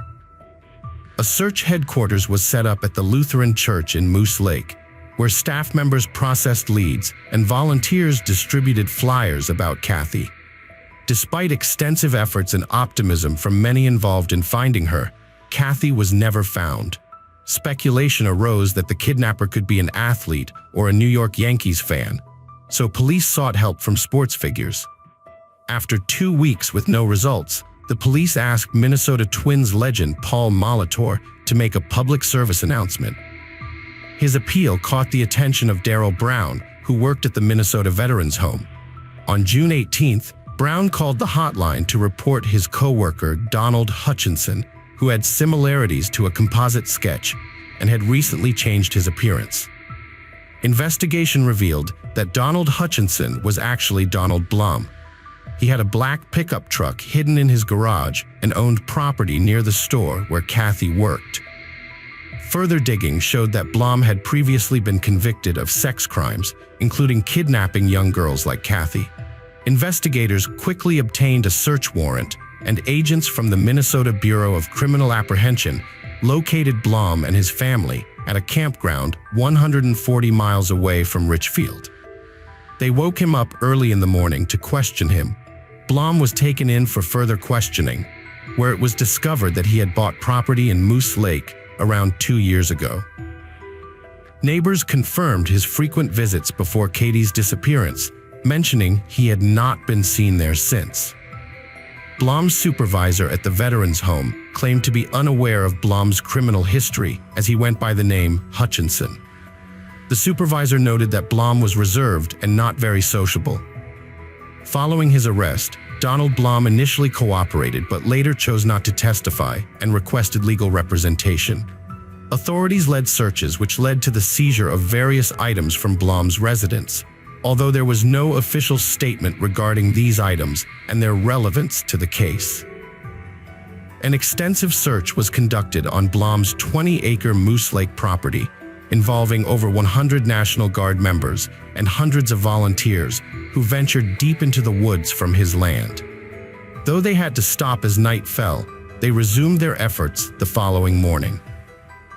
Vigor and Katie's mother expressed optimism about finding her daughter, some believing she might be held against her will. However, the sheriff was less hopeful. On the second day of the search, investigators found bone-like fragments among ashes in a fire pit on Donald Blum's property. These fragments were sent for further testing, confirming their origin as bone fragments. A tooth found in the ashes was sent to odontologists for examination. Dr. Ann Norlander, a certified forensic dentist, performed a thorough examination of the tooth, knowing that DNA from the pulp would likely be destroyed. While examining, she found something that looked like a filling, which confirmed it was a human tooth. This helped her determine if it could have belonged to Katie. Dental fillings are made up of an organic matrix and an inorganic filler. The organic part burns away, but the filler particles remain. Analysts can then identify a specific brand or at least a group of potential brands, since manufacturers use up to 50 different types of fillers, each of which shows up distinctly on dental x-rays. The composition of the filling from Blum's fire pit matched the one used for Katie's teeth. Furthermore, researchers were able to identify it as tooth 18 and deduced that it belonged to a young woman. The likelihood that it was Katie's tooth and not someone else's from the area was very high. One major question remains unanswered. Why was the perpetrator released from prison after kidnapping 7 different girls? If the justice system had functioned properly, Katie might still be alive. Instead, Blom managed to change his name, escape his criminal history, find a job, get married, and assume a new identity, all of which allowed him to continue causing harm. In Katie Poirier's case, Blom was accused of kidnapping and illegal possession of a firearm, a federal offense due to his prior convictions that prohibited him from carrying firearms. He initially declined a plea deal, but later changed his mind, agreeing to testify under certain conditions that allowed him to call his family. On September 8th, Blom made a tearful confession that lasted 2.5 hours. He confessed that on May 26, 1999, he went fishing and then drove back to his home in Richfield later that evening. However, he returned to his home on Moose Lake afterward. On the way, he stopped to buy alcohol and have a drink at a bar. He saw Kathy in the store while she was working. Even though he didn't know her, he grabbed her, forced her into his pickup truck, and took her to his motorhome. Blom explained that he was unsure whether his actions stemmed from guilt, feeling foolish, or another reason, but he eventually strangled and killed her. He strangled her from behind, taking approximately 20 minutes. He denied any other form of assault. After realizing she was deceased, Blom placed her in a fire pit in a fetal position, gathering wood and paper to ignite the fire. Blom's version of events contradicted video footage and evidence found at the burn pit. He claimed Kathy had asked multiple times to be released, although she did not resist until he began choking her on his property. He maintained that he was able to end her life using only his hands. Blom's description of burning the body seemed implausible, as wood and paper alone couldn't generate enough heat to reduce a human body to ashes. When pressed, he admitted that none of it made sense to him. He couldn't explain why he did it. At the end of the interview, Blom contacted 2 local TV stations to confess his actions and requested that his family be left alone by the media. As part of the agreement, confiscated property was returned to his wife Amy Blom, including land on Moose Lake, a residence in Richfield, and the family vehicle. For the Poirier family, the confession was devastating, as they had hoped Kathy was still alive. Blom now asserted that she had been murdered and cremated without any discernible motive apart from an inexplicable nighttime impulse. Shortly after, Blom retracted his confession, attributing it to stress from solitary confinement and medication-induced hallucinations that led him to believe confessing was his only escape from his cell. Consequently, the plea deal was revoked as both sides' legal teams prepared for trial. False confessions manifest in various ways. Sometimes, individuals confess to crimes they didn't commit spontaneously. This can occur in response to high-profile cases. Some people succumb to intense interrogation pressure and confess quickly. Additionally, there's a phenomenon where individuals internalize police accusations and come to believe they were involved in crimes they didn't commit. Blom may have admitted to lying under oath or taken back his statement, leaving the decision to the jury. The trial of Blom commenced in June 2000 and involved an extensive jury selection process lasting 5 weeks, followed by 5 weeks of trial proceedings. More than 50 witnesses, including key individuals, were summoned to testify. The case was presented by Thomas Perler, the assistant prosecuting attorney of Carleton County. Initially, Blom's brother testified that he had given their family a box of old clothing, which included a New York Yankees jersey. This revelation was crucial, as Blom had previously denied owning such a garment. Testimonies from 2 women who were kidnapped by Blom in 1983 were particularly damning. They shared their experiences at his hands, shedding light on his behavior towards them when they were young girls, similar to Kathy. Forensic dentists later confirmed that a particular tooth found matched Kathy based on age, gender, and dental records. Expert witness Dr. Ann Norlander initially had doubts about the tooth's identity, but eventually testified with reasonable medical certainty that it belonged to Kathy, based on specific chemicals in the filling material. Additional proof came from surveillance footage from a different store captured in May, showing Blom around the time of Kathy's abduction. His hair, originally gray with blonde tips, verified by his barber, gave him a more youthful look. A pivotal moment in the trial was when Blom's confession was presented in court, with each juror receiving a transcript for examination. The courtroom was filled with the quiet sobs of Kathy's relatives, indicating the strong case against Blom. On August 7th, the lead defense attorney, Rodney Brodin, introduced his first witness, Amy Blom, who claimed that her husband was home on the night of Kathy's disappearance. She mentioned recalling seeing a news broadcast the following day about the girl's vanishing act.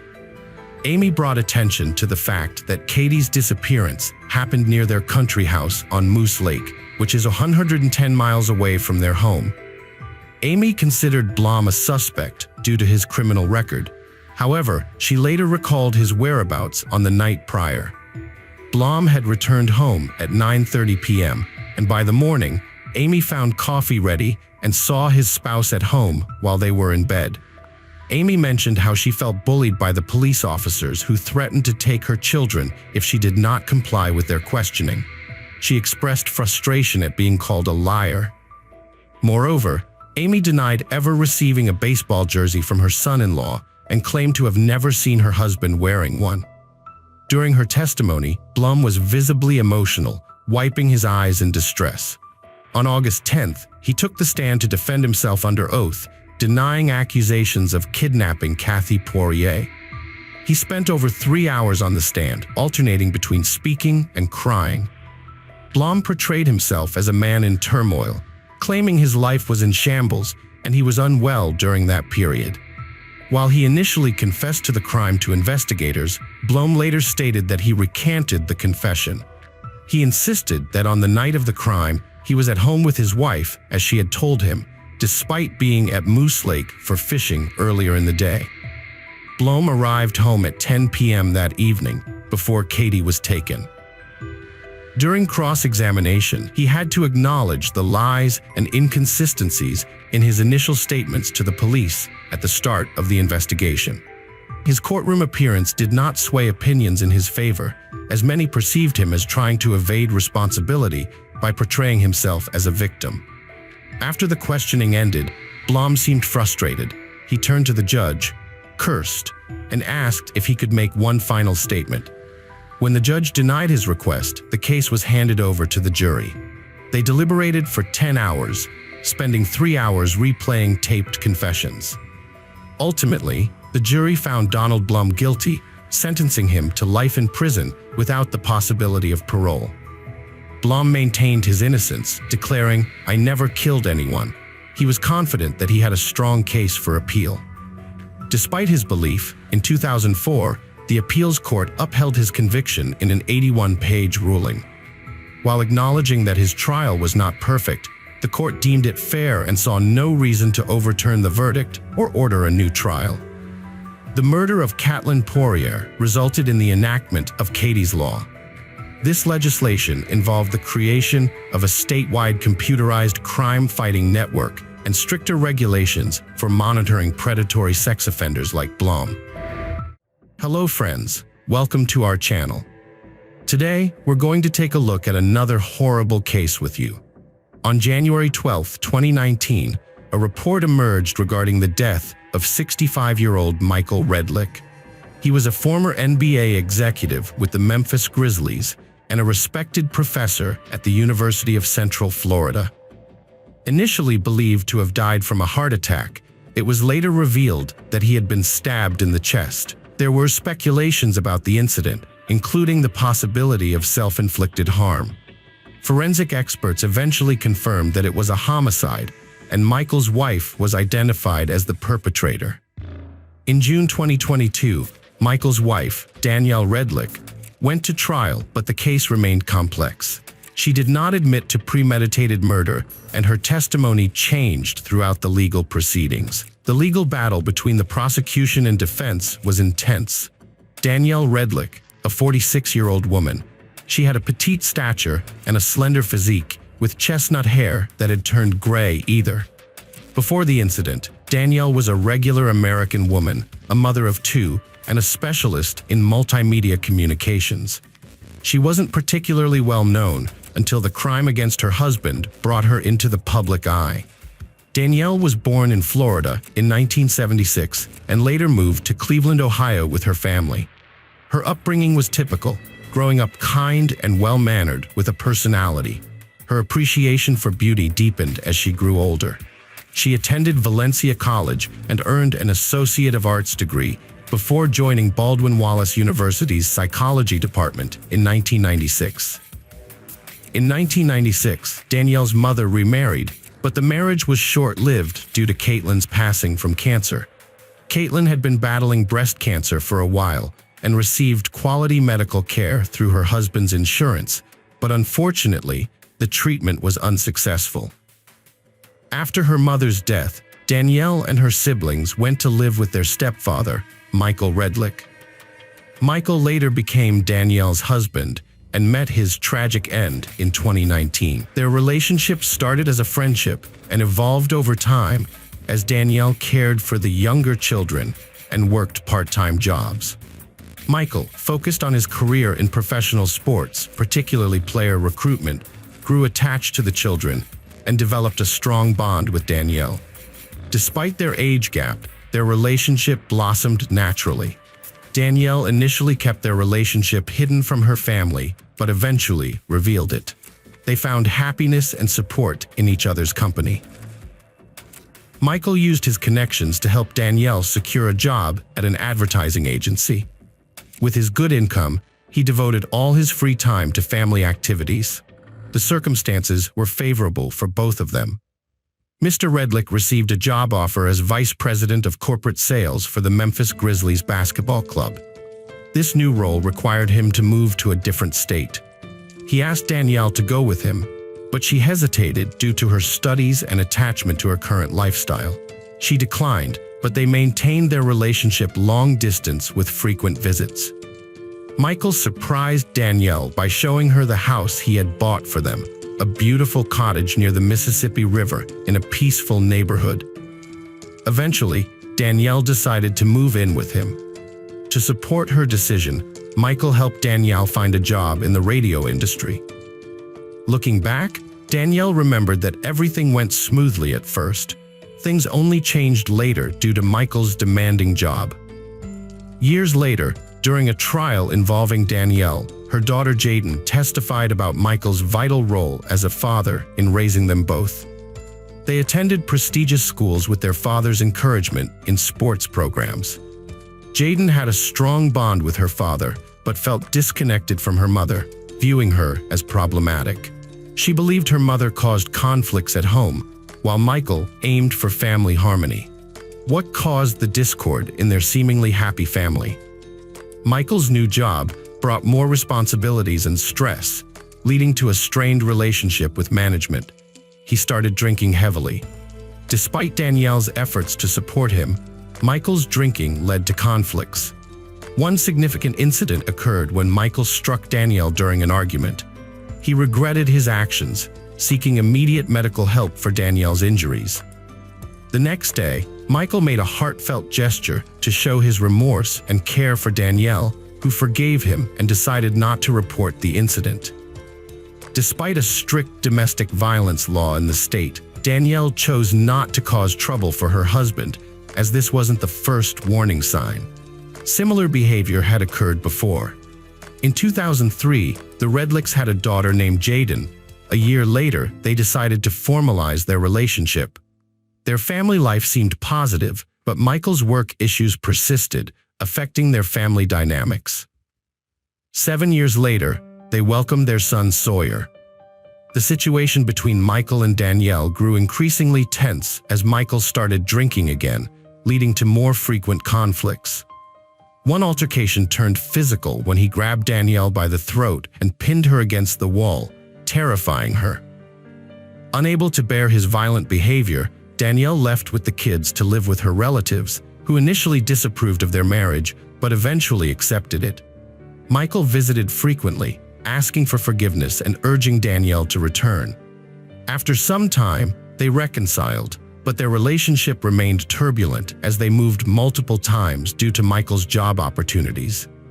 In 2014, both unemployed and living off savings, they faced another relocation to Indiana. While the prospect of a new home seemed promising, Danielle stayed in California with the children to handle their property sale. The constant moving took a toll on the family, especially the children, who struggled to adapt.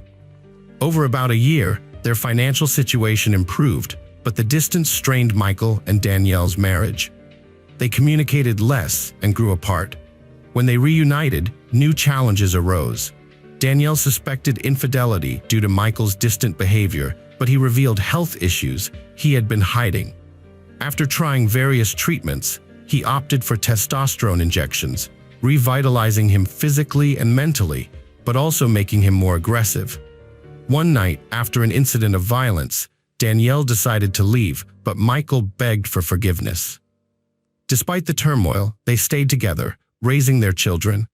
However, their relationship had changed irreversibly, leading to more conflicts and increased drinking from Michael. His discontent often turned to physical aggression, but Danielle, deeply in love, stayed. The ongoing tension affected her deeply, making her anxious and withdrawn. She found solace in photography.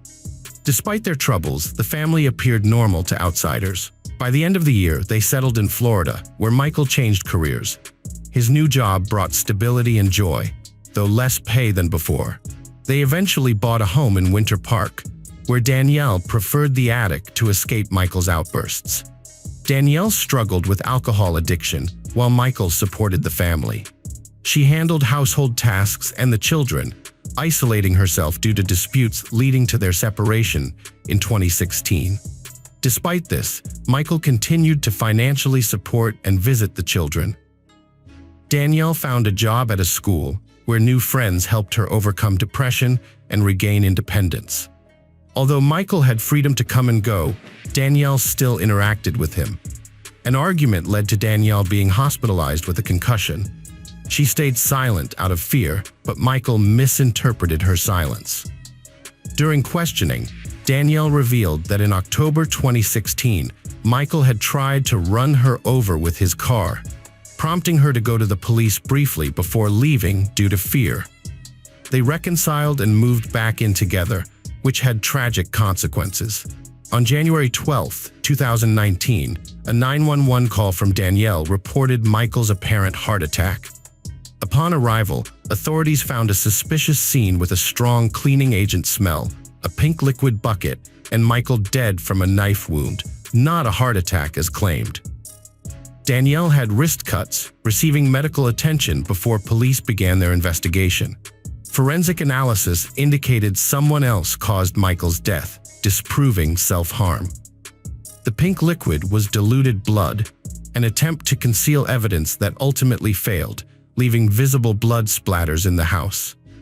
Furthermore, it is important to note that a large knife was found at the entrance of the kitchen, while 3 smaller knives were discovered inside the sink. After doctors confirmed that her injuries were not life-threatening, she was questioned. During the interview, she frequently changed her statements.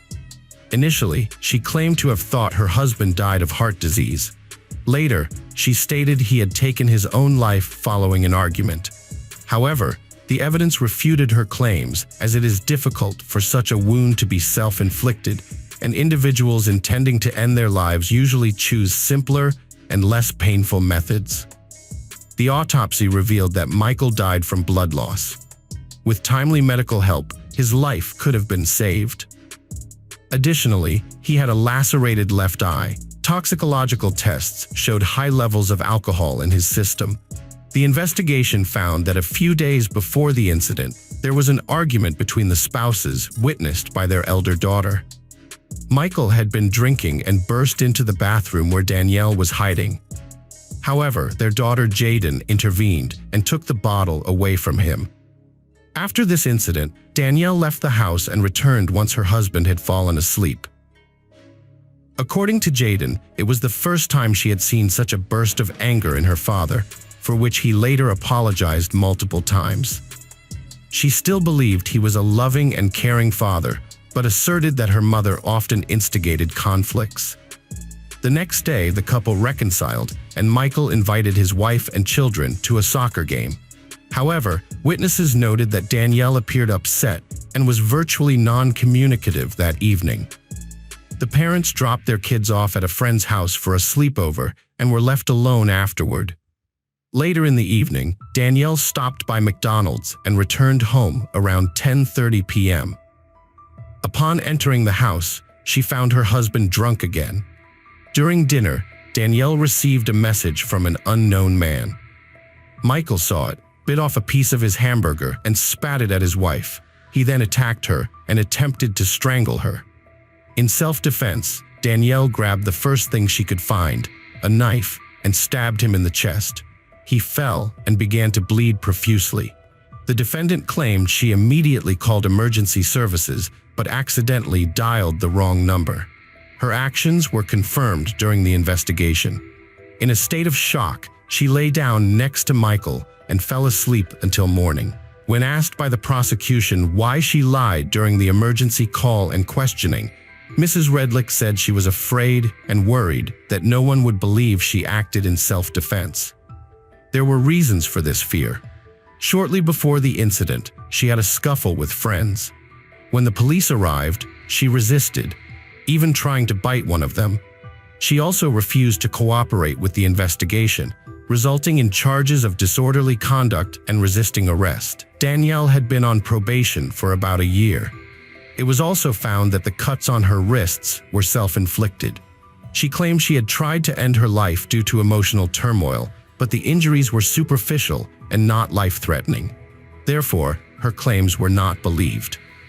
Investigators also discovered that Danielle was not a role model. After finding out about Michael's infidelities, she joined a dating site where she interacted with men and was unfaithful in retaliation. Her profile stated she was single. Analysis of messages between Michael and Danielle showed she still loved her husband. Learning of his affairs left her feeling betrayed and disillusioned.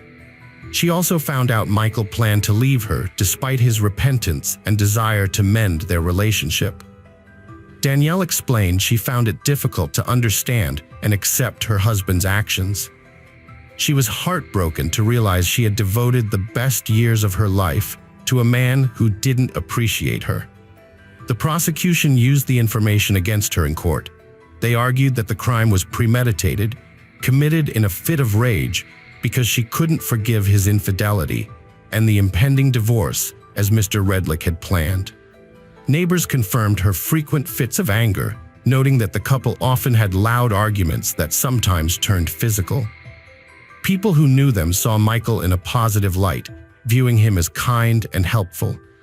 On the other hand, Danielle was perceived as quarrelsome. Video evidence displayed her irrationally attacking her husband.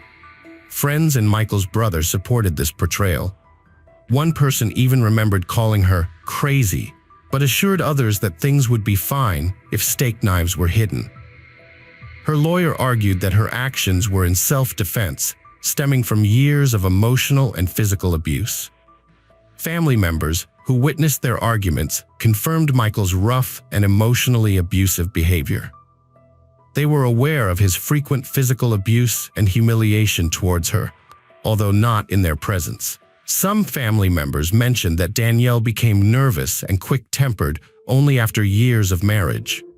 The prosecution emphasized that she left her husband to die, indicating premeditation.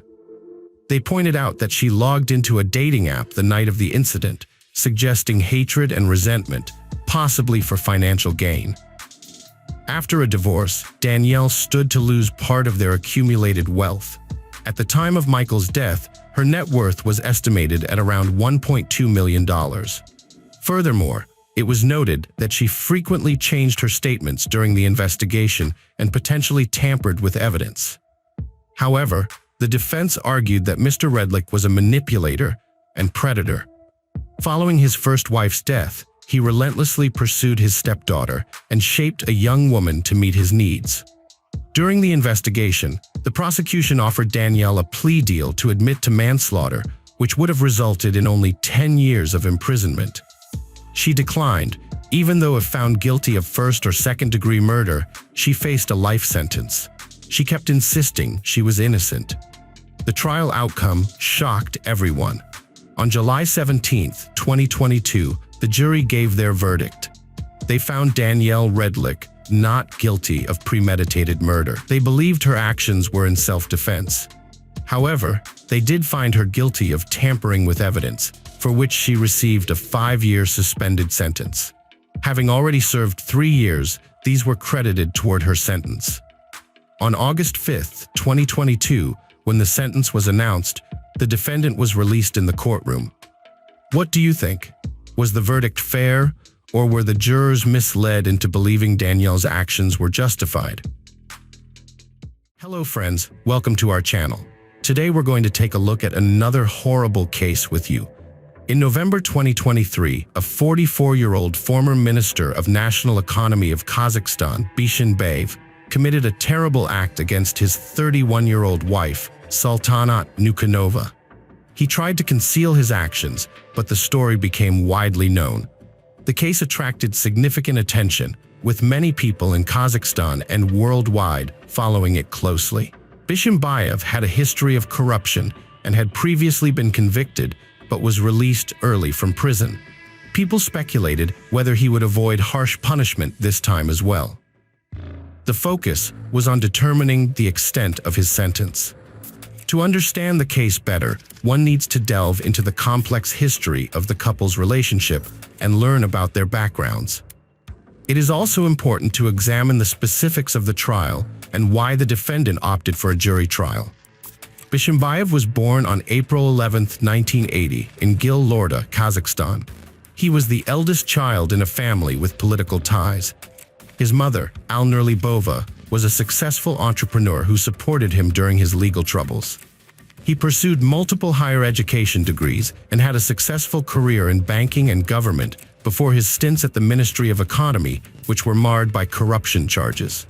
He had previous marriages and children before meeting his tragic fate with Sultanat Nukanova. Sultanat Nukanova, born on May 15, 1992, in Pavlodar, Kazakhstan, was known for her interest in astrology from a young age. She had a successful career as an astrologer and was known for her accurate predictions. Her family background included a politically successful uncle. Sultanat's life was cut short tragically, leading to a high-profile case that captured widespread attention. Nukanova promoted astrological services on social media, offering personal and online consultations, short-term and long-term forecasts, and guidance in achieving goals, career choices, and spiritual growth. She also provided love advice, tested compatibility, and helped navigate relationships, catering exclusively to women and girls. Achieving financial independence quickly, she earned a good income, doing what she loved, and gained a large following online. Her services were highly sought after, with consultations booked months in advance, allowing her to live the life she had always dreamed of. In the spring of 2022, a dedicated fan named Bishimbayev came across Nukanova's page on a popular social network. He was impressed by her and wanted to contact her for an astrological consultation. However, she informed him that her services were only for women. This rejection only made Bishimbayev more interested. He continued to try and get her attention by complimenting her and even tried to evoke sympathy from her, claiming that only she could help him. Nukanova was flattered but refused to meet him in person due to his persistent and annoying behavior. She offered him an online consultation multiple times, but he refused. For several months, the politician persistently tried to ask the beauty out on a date. He gathered information about her whereabouts, social circle, interests, and more. Despite initial refusals, the beauty mentioned having a persistent admirer to her friends. Eventually, she agreed to a business meeting for counseling in person. The man made a good impression by being polite and courteous, but this was just the start of their interactions. Yet, in a direct conversation with her brother, Nukanova stated that this man wasn't her type and that they wouldn't work out. Initially, the ex-minister's actions didn't worry Nukanova or her relatives. She believed she could keep her distance, and her loved ones knew she couldn't be coerced. However, within a month, the situation changed. Bishimbayev managed to break through Nukunova's defenses, getting close to her through her oldest family member. He expressed a desire to speak to her grandmother and seek her blessing, fearing that if Nukunova changed her mind and agreed to marry him, it might be too late to seek her grandmother's approval. Nukunova was touched by the gesture, but still refused to have a relationship with the politician. In the fall of 2022, she visited her parents in Pavlodar and discussed the lack of any significant changes in her personal life. Nukunova confided in her brother, expressing her confusion over the 12-year age gap with Bishimbayev. She admitted to not being attracted to him, and astrologically, they were not compatible. Shortly after that visit, Bishimbayev stumbled upon a post on his social media feed where his sister announced that he had proposed to her, and she had accepted. This news came as a complete surprise to the family and their friends, as she had previously indicated that their relationship was not serious. In December 2022, just a few months after meeting, the couple had a lavish wedding ceremony without official registration. They opted for a special marriage ceremony at a mosque. Saltanat became very enamored with her chosen partner. She would often talk to her friends about his intelligence, education, well-read nature, and bold personality. She adamantly defended him against his involvement in a high-profile corruption case that led to his brief imprisonment, insisting that he was innocent and falsely accused. The couple appeared happy to those around them, with the husband showering his wife with gifts. She praised him as the best husband and expressed no regrets about their marriage. Their friends were envious and happy for Saltanat, believing she was fortunate. But this harmony didn't last long. The first sign of trouble appeared after the wedding, when the newlyweds moved in with the husband's parents. The parents lived on the first floor, while the son and daughter-in-law lived on the second floor. Almira tried to show love and care to her son's wife, giving her gifts and helping with housework. However, she couldn't shield her from her son. Saltanat would occasionally visit her parents with her husband, but would not invite them over to her own home because it upset Bishimbayev and led to arguments. Shortly after the wedding, on New Year's Eve, Aybek visited his sister and saw a distressing scene. A grand table was set, but the celebration was meant for a small family gathering.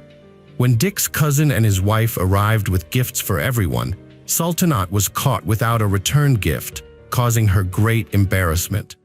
However, she promptly resolved the awkward moment by giving the woman an expensive bottle of perfume her husband had recently purchased for her. However, her actions not only upset her husband, but actually made him very angry.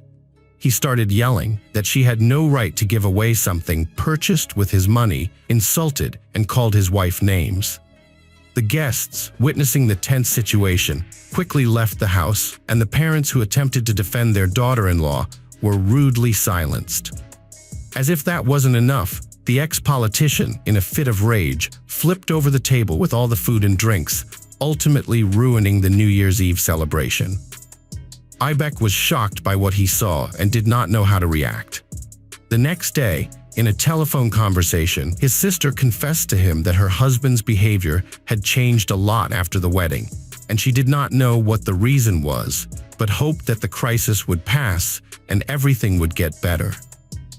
Her brother suggested that she return home and break off the relationship, to which Saltanat replied with a categorical refusal. 2 months after the incident, Saltanat Nukunova unexpectedly sent her brother some selfies. In them, she imprinted her face with terrible bruises and asked him not to question her about anything. The alarmed man tried to contact his sister, but she did not pick up the phone.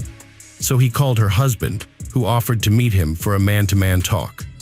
At the meeting, Bishimbayev only told his wife's brother to mind his own business and refused to explain anything about the bruises on the woman's face.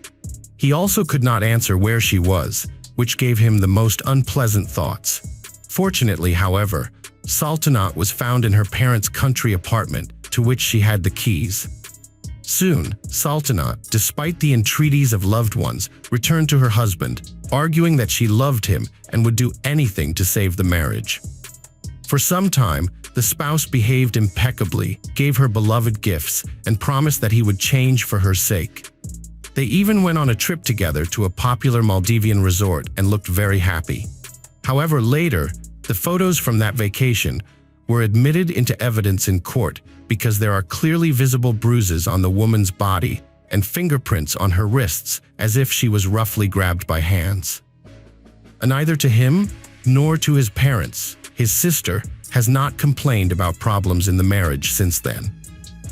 Although her behavior and changes in appearance spoke for themselves, she lost a lot of weight, withdrew into herself, and began to wear more revealing outfits that apparently helped to hide the bruises and abrasions on her body. Moreover, the once successful astrologer and popular blogger stopped holding appointments and even giving online consultations. On social media, she posted only pictures with her husband, praising their relationship.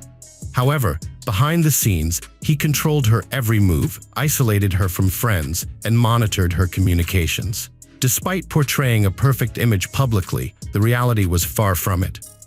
In a candid conversation, she confided in a friend about her husband's controlling behavior, jealousy, accusations, and physical abuse. Despite advice to leave him, she seemed unwilling to act. Even counseling sessions aimed to save their marriage were manipulated by the husband to blame her. Her suspicions about the psychologist being in cahoots with her husband deepened her fears. Although she made attempts to leave, she often returned to him, hoping for a change. Events took a tragic turn, leading to shocking news of her murder by her husband. Her family and friends were left devastated, struggling to come to terms with the grim reality.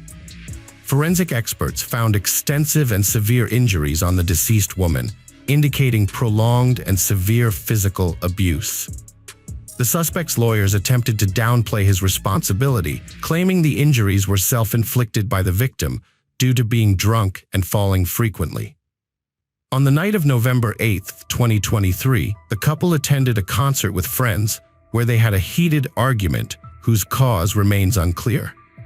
Subsequently, they went to a restaurant where the man became agitated after the woman expressed her intention to leave him.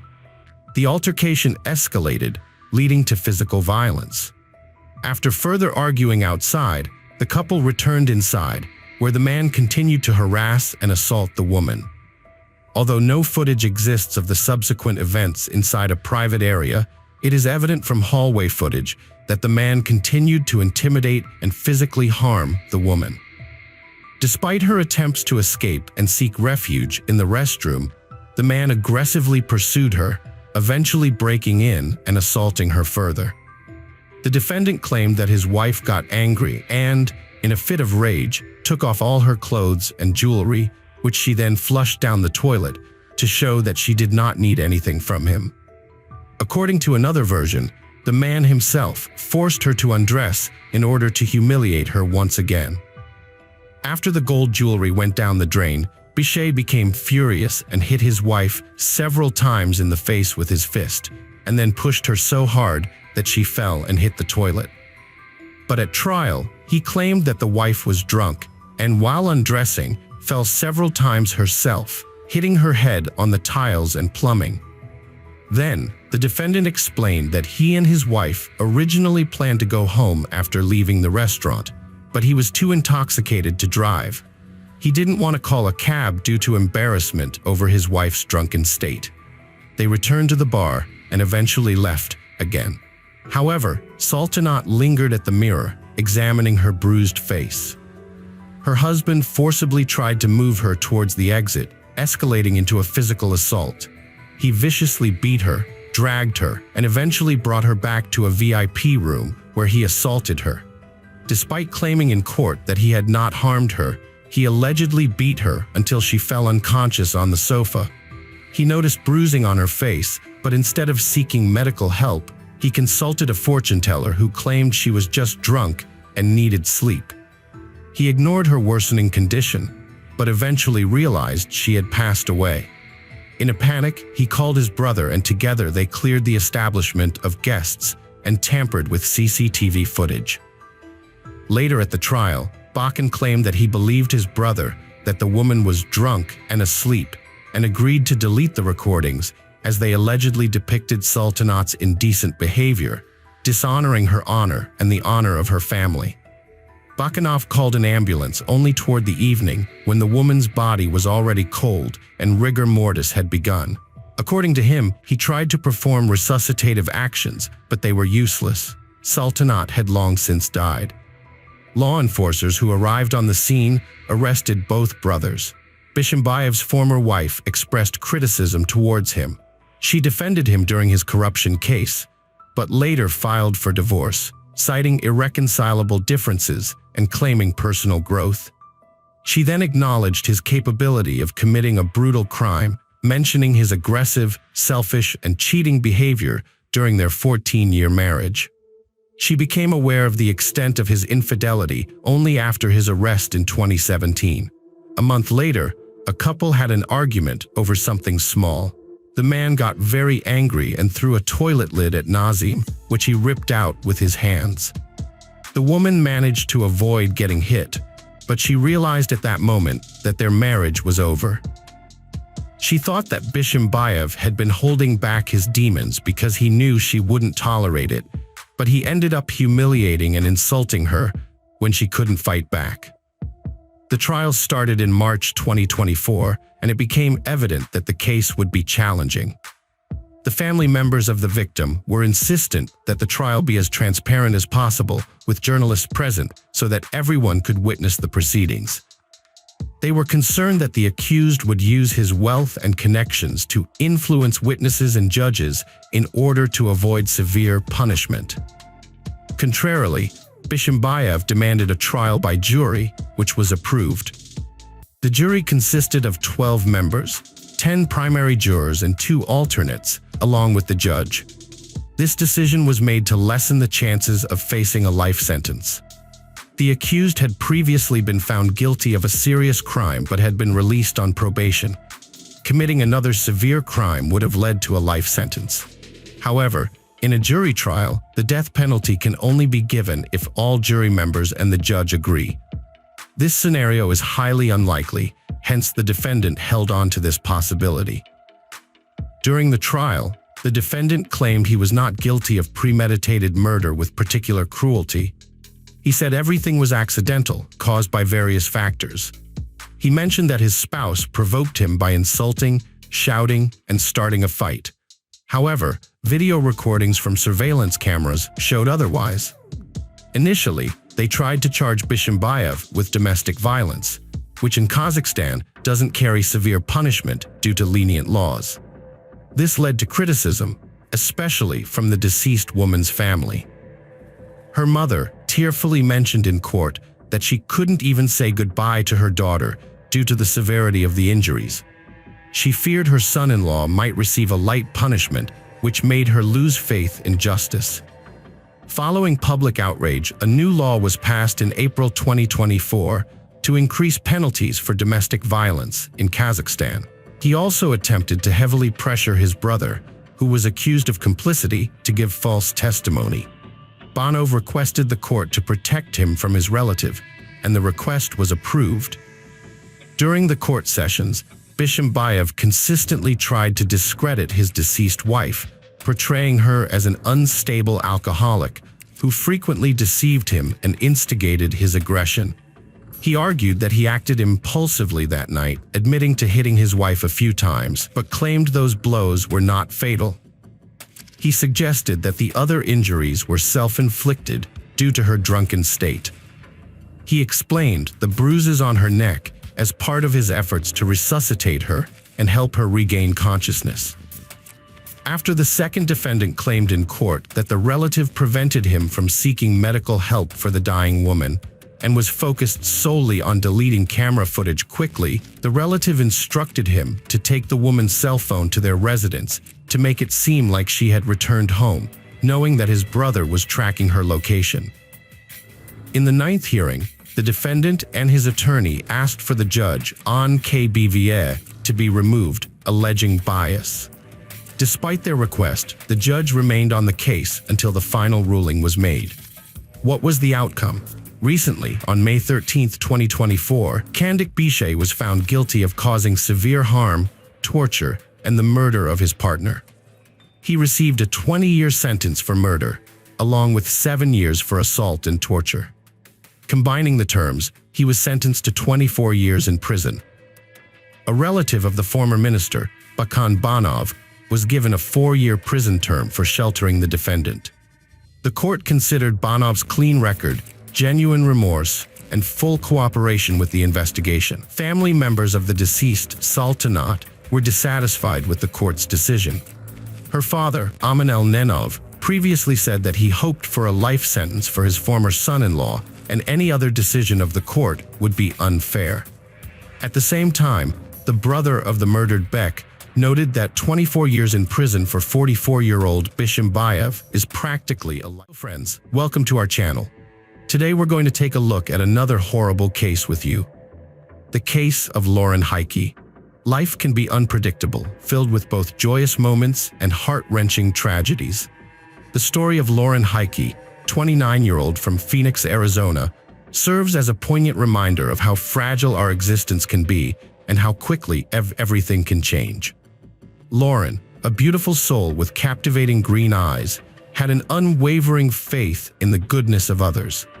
Little did she know that her trust and openness would ultimately lead to her untimely demise.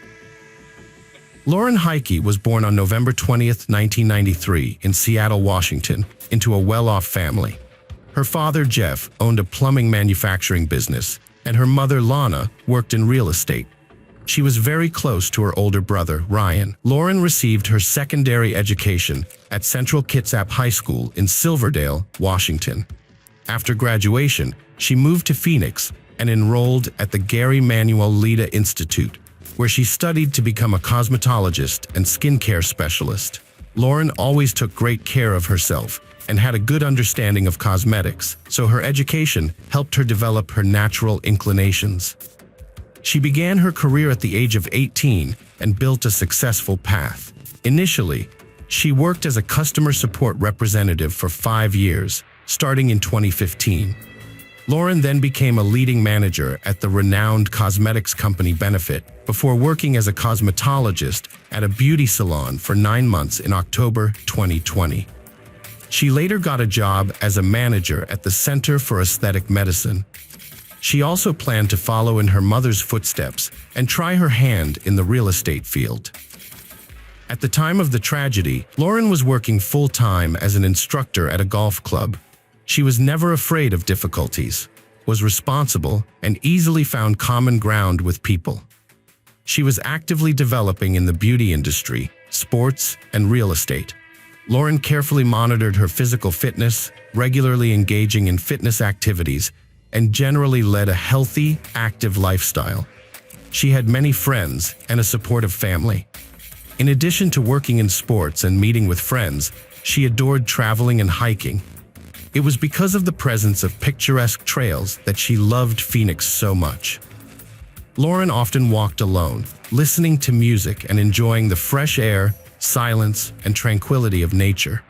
Her favorite route was a path in the northern part of the city, not far from her apartment, where there was almost never anyone around. Understandably, her parents were very concerned about her solitary walks in deserted places, but Lauren herself was convinced that nothing bad could happen to her. According to her family, Lauren had a kind of routine. She would wake up, drink coffee, chat with loved ones and friends, and then go for a walk. She did this every day because she believed that this way she would start the new day with positivity. Unfortunately, she did not realize that her trusting nature and carefree attitude could cause a fatal role. On April 28, 2023, Lauren's morning began as usual. She drank coffee, talked with family and friends on the phone, and went for her usual walk in the northern district of Phoenix, not far from her own apartment. The route passed through a picturesque trail in a calm, quiet, sparsely populated area, and took 15 to 30 minutes one way. The girl left the house at approximately 10:30 a.m. The last time surveillance cameras recorded her was at 10:52, when Lauren was calmly walking along the trail in the park.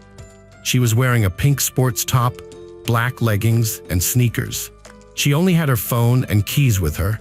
No one saw her again. Lauren was supposed to show up for work at 11:30, but did not come and did not warn about her delay or absence. This was uncharacteristic for a very responsible girl. Colleagues started calling her, but to no avail. Lauren's phone was turned off. Worried friends began sending messages on social networks and calling each other, hoping that someone knew where Lauren was. But no one could say anything because no one had seen her after she left the house in the morning. Around 1 p.m., Lauren's parents, unable to reach her, arrived at her apartment hoping their daughter was unwell and had not gone to work. However, Lauren was not home, though her belongings were undisturbed and the doors locked. No signs of a break-in or struggle were evident. It appeared she had gone for a walk and not returned. Concerned, her family promptly contacted the police to report her missing. Law enforcement responded swiftly, but initial searches proved futile. The sunny day of April 28th, typical for the area, saw few visitors at the park where Lauren was last seen walking. Had someone been present during the attack, perhaps the tragedy could have been averted, but fate dictated otherwise. As hours passed with no word from Lauren, anxiety mounted among her loved ones. Despite extensive searches of the park and surrounding areas, no clues surfaced. Hoping she had simply wandered off or was delayed, family and friends reached out in vain. The next morning, April 29th, around 11 a.m., the worst fears were realized when a passerby discovered Lauren's body. The woman promptly contacted the authorities, who found Lauren's body, riddled with stab wounds, a short distance from the trail in the undergrowth. She lay face up, arms outstretched, clothes torn, blood everywhere. Forensic experts quickly began their investigation. The medical examiner later determined her death on April 28th around 11 a.m. was due to severe blood loss from 15 deep knife wounds, likely inflicted with a pocket knife. The fatal wound to her back suggested a prolonged attack, evidenced by wounds of varying depth and location on her body. Injuries on her hands indicated a struggle, with deep cuts on both sides as she tried to defend herself from the sharp knife. Despite her resistance, the assailant, aggressive and strong, overpowered her unexpectedly. Scratches on her back and torn clothing suggested a surprise attack from behind, knocking her down and repeatedly stabbing her. A footprint from a size 42 to 43 sneaker at the scene likely belonged to the attacker. Signs of an attempt to escape, crawl away, and hide were visible in the area, but unsuccessful. Traces of blood and remains of a struggle near a barbed wire fence showed her desperate efforts to evade the murderer. Her personal belongings, a phone, and house keys were found nearby. There were no wallet or other valuables on her, so the possibility of robbery was immediately dismissed. Lauren's phone was found to be broken. The last calls were made on the evening of April 27th. As no one had heard from her for over a day, forensic specialists conducted a thorough examination of the territory. They discovered an important detail a few meters from the crime scene. Among the branches lay a bloody pocket knife. Experts immediately suspected this to be the murder weapon. A detailed examination of the blade and handle revealed fingerprints and other DNA traces belonging to an unknown man. Hair and epithelium of the killer were also found at the crime scene. Lauren's body and all physical evidence were promptly sent for examination. Simultaneously, investigators reviewed surveillance camera footage. It was revealed that one of the cameras captured the moment Lauren entered the park at 10:52. She was walking alone, listening to music on her headphones. Nothing suspicious was noted. However, a minute later, the figure of a tall, thin man in dark clothes sprinted past the camera, trying to hide his face. Despite this, experts identified him as a young African-American man in a cap, matching the description of the individual found at the crime scene. Another camera positioned at the park's exit recorded the same man swiftly exiting around the corner at 10:59. He attempted to climb over the fence, but got snagged on his clothes, eventually jumping over and losing his cap. The suspect then disappeared in an unknown direction. These recordings provided the investigation with a crucial lead, offering a detailed description of the person to be located. It's notable that the unknown man's appearance in the park coincided with the time of Lauren's murder. The cameras captured the suspect immediately before and after the crime. A meticulous analysis of the footage showed that the suspect moved purposefully and quickly, appearing vigilant as if afraid of being detected. Secondly, he showed up in the park only 30 to 40 seconds after Lauren, clearly following her. Following the crime, he quickly ran away in the opposite direction from the park's entrance, climbing a fence to disappear rapidly. All of this supports the belief that the murder was planned in advance, indicating it may not have been his first crime. He acted swiftly and boldly, attempting to leave no trace. However, in the panic of the escape, he made some errors that led to him being captured partially on camera. The footage from the cameras was promptly shared with Lauren's relatives, but no one could identify him in the video. The shock and sorrow felt by everyone was palpable. Her relatives couldn't comprehend how someone could brutally take the life of their beloved, gentle girl. Lauren had no enemies, conflicts, valuables, or significant sums of money. Her lifestyle was not hazardous, dispelling notions of revenge or robbery. 1 week after the tragic event, the police held a press conference to share details about the evidence found. They asked the public for help in identifying the suspect. Lauren's father, with tears in his eyes, urged anyone with information to come forward. The family also offered a significant reward for any useful leads. The city was worby Lauren's story, sparking a huge reaction. Social media was full of sharing information, search efforts, and volunteer work. At the same time, forensic investigations continued. DNA, fingerprints, and other biological evidence were carefully examined in the lab.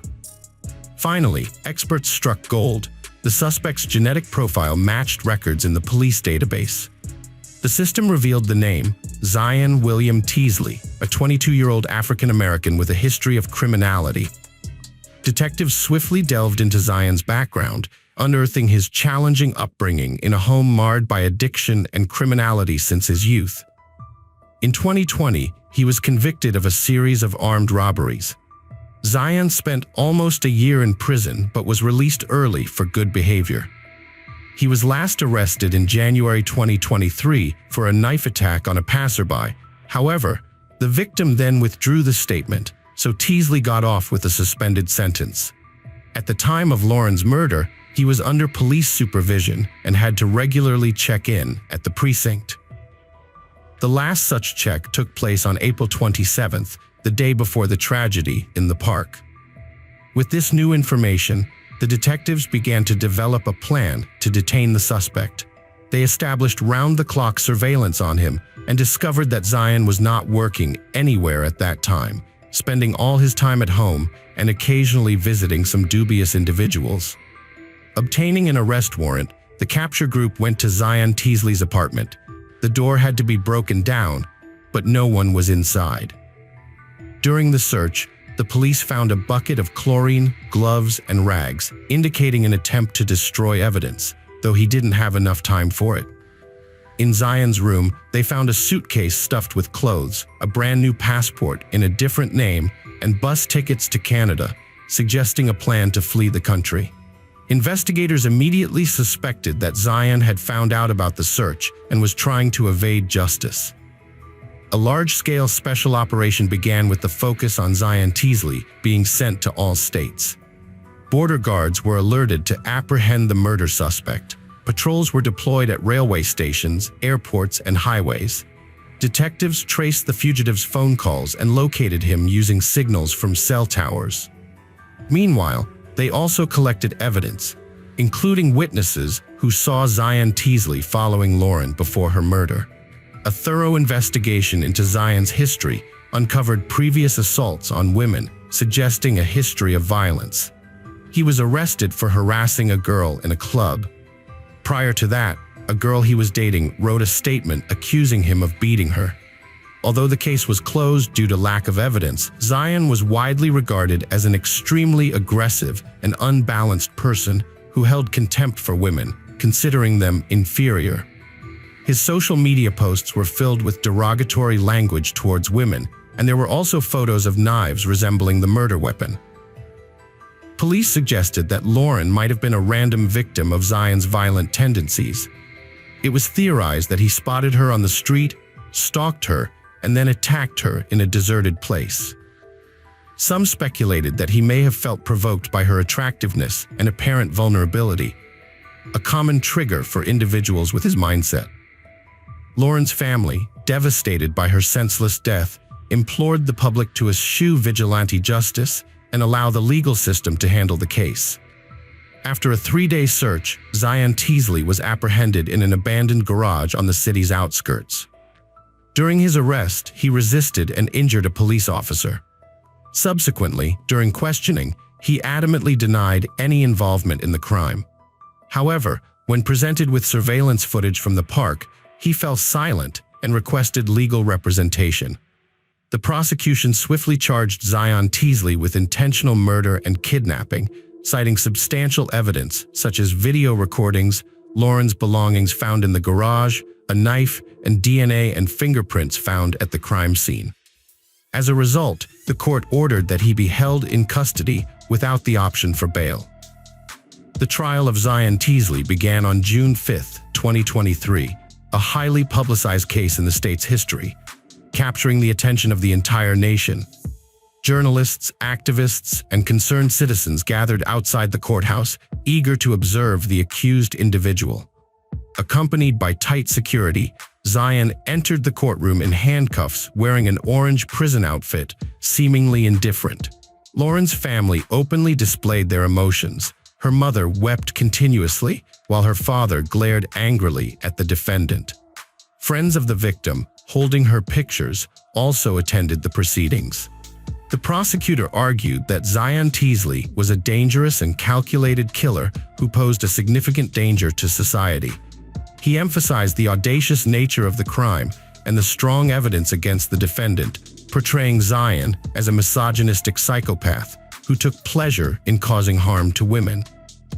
In contrast, Zion's lawyer sought to prove his client's innocence, questioning the presented evidence and suggesting the involvement of another individual in Lauren's death.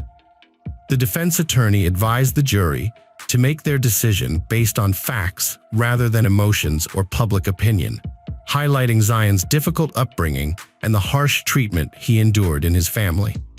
Zion William Teasley currently faces charges of first-degree murder. In December 2023, the Maricopa County Prosecutor's Office pushed for the death penalty, the harshest punishment allowed by Arizona state law for such a serious crime. The Phoenix Police Department concluded their investigation into the case, with the suspect now awaiting trial. There is no information that would indicate that the attack on Lauren Ha was anything other than a random choice of a victim by the perpetrator. Zion Teasley himself does not admit his guilt in committing this brutal murder. He continues to be held in custody without the right to post bail. The trial of the accused is scheduled for October 2025. It is expected that this will be one of the most resonant trials in the history of the state of Arizona. The tragic death of Lauren Heike shook all of America and became a real shock for her family and friends. She, who loved life so much and believed in the goodness of people, became a victim of a cruel and senseless crime. This murder once again reminded society of the importance of public safety and timely response to alarming signals about the inadequate behavior of certain individuals. This story also showed how important the work of law enforcement agencies is, as they were able to promptly find and detain the suspect and gather the necessary evidence of his guilt. Ahead is the judicial review of this case, which should put the final point and determine the measure of responsibility of the murderer. Society hopes that justice will be fair and that the criminal will receive the most severe punishment. Most importantly, the memory of Lauren Heike should live in the hearts of all who knew and loved her. This girl will forever remain young, beautiful, kind, and sincere. Let her story be a warning to everyone. Value life, be careful, and do not be indifferent to those who are near. Hello friends, welcome to our channel. Today we're going to take a look at another horrible case with you, the case of Jessica Knott.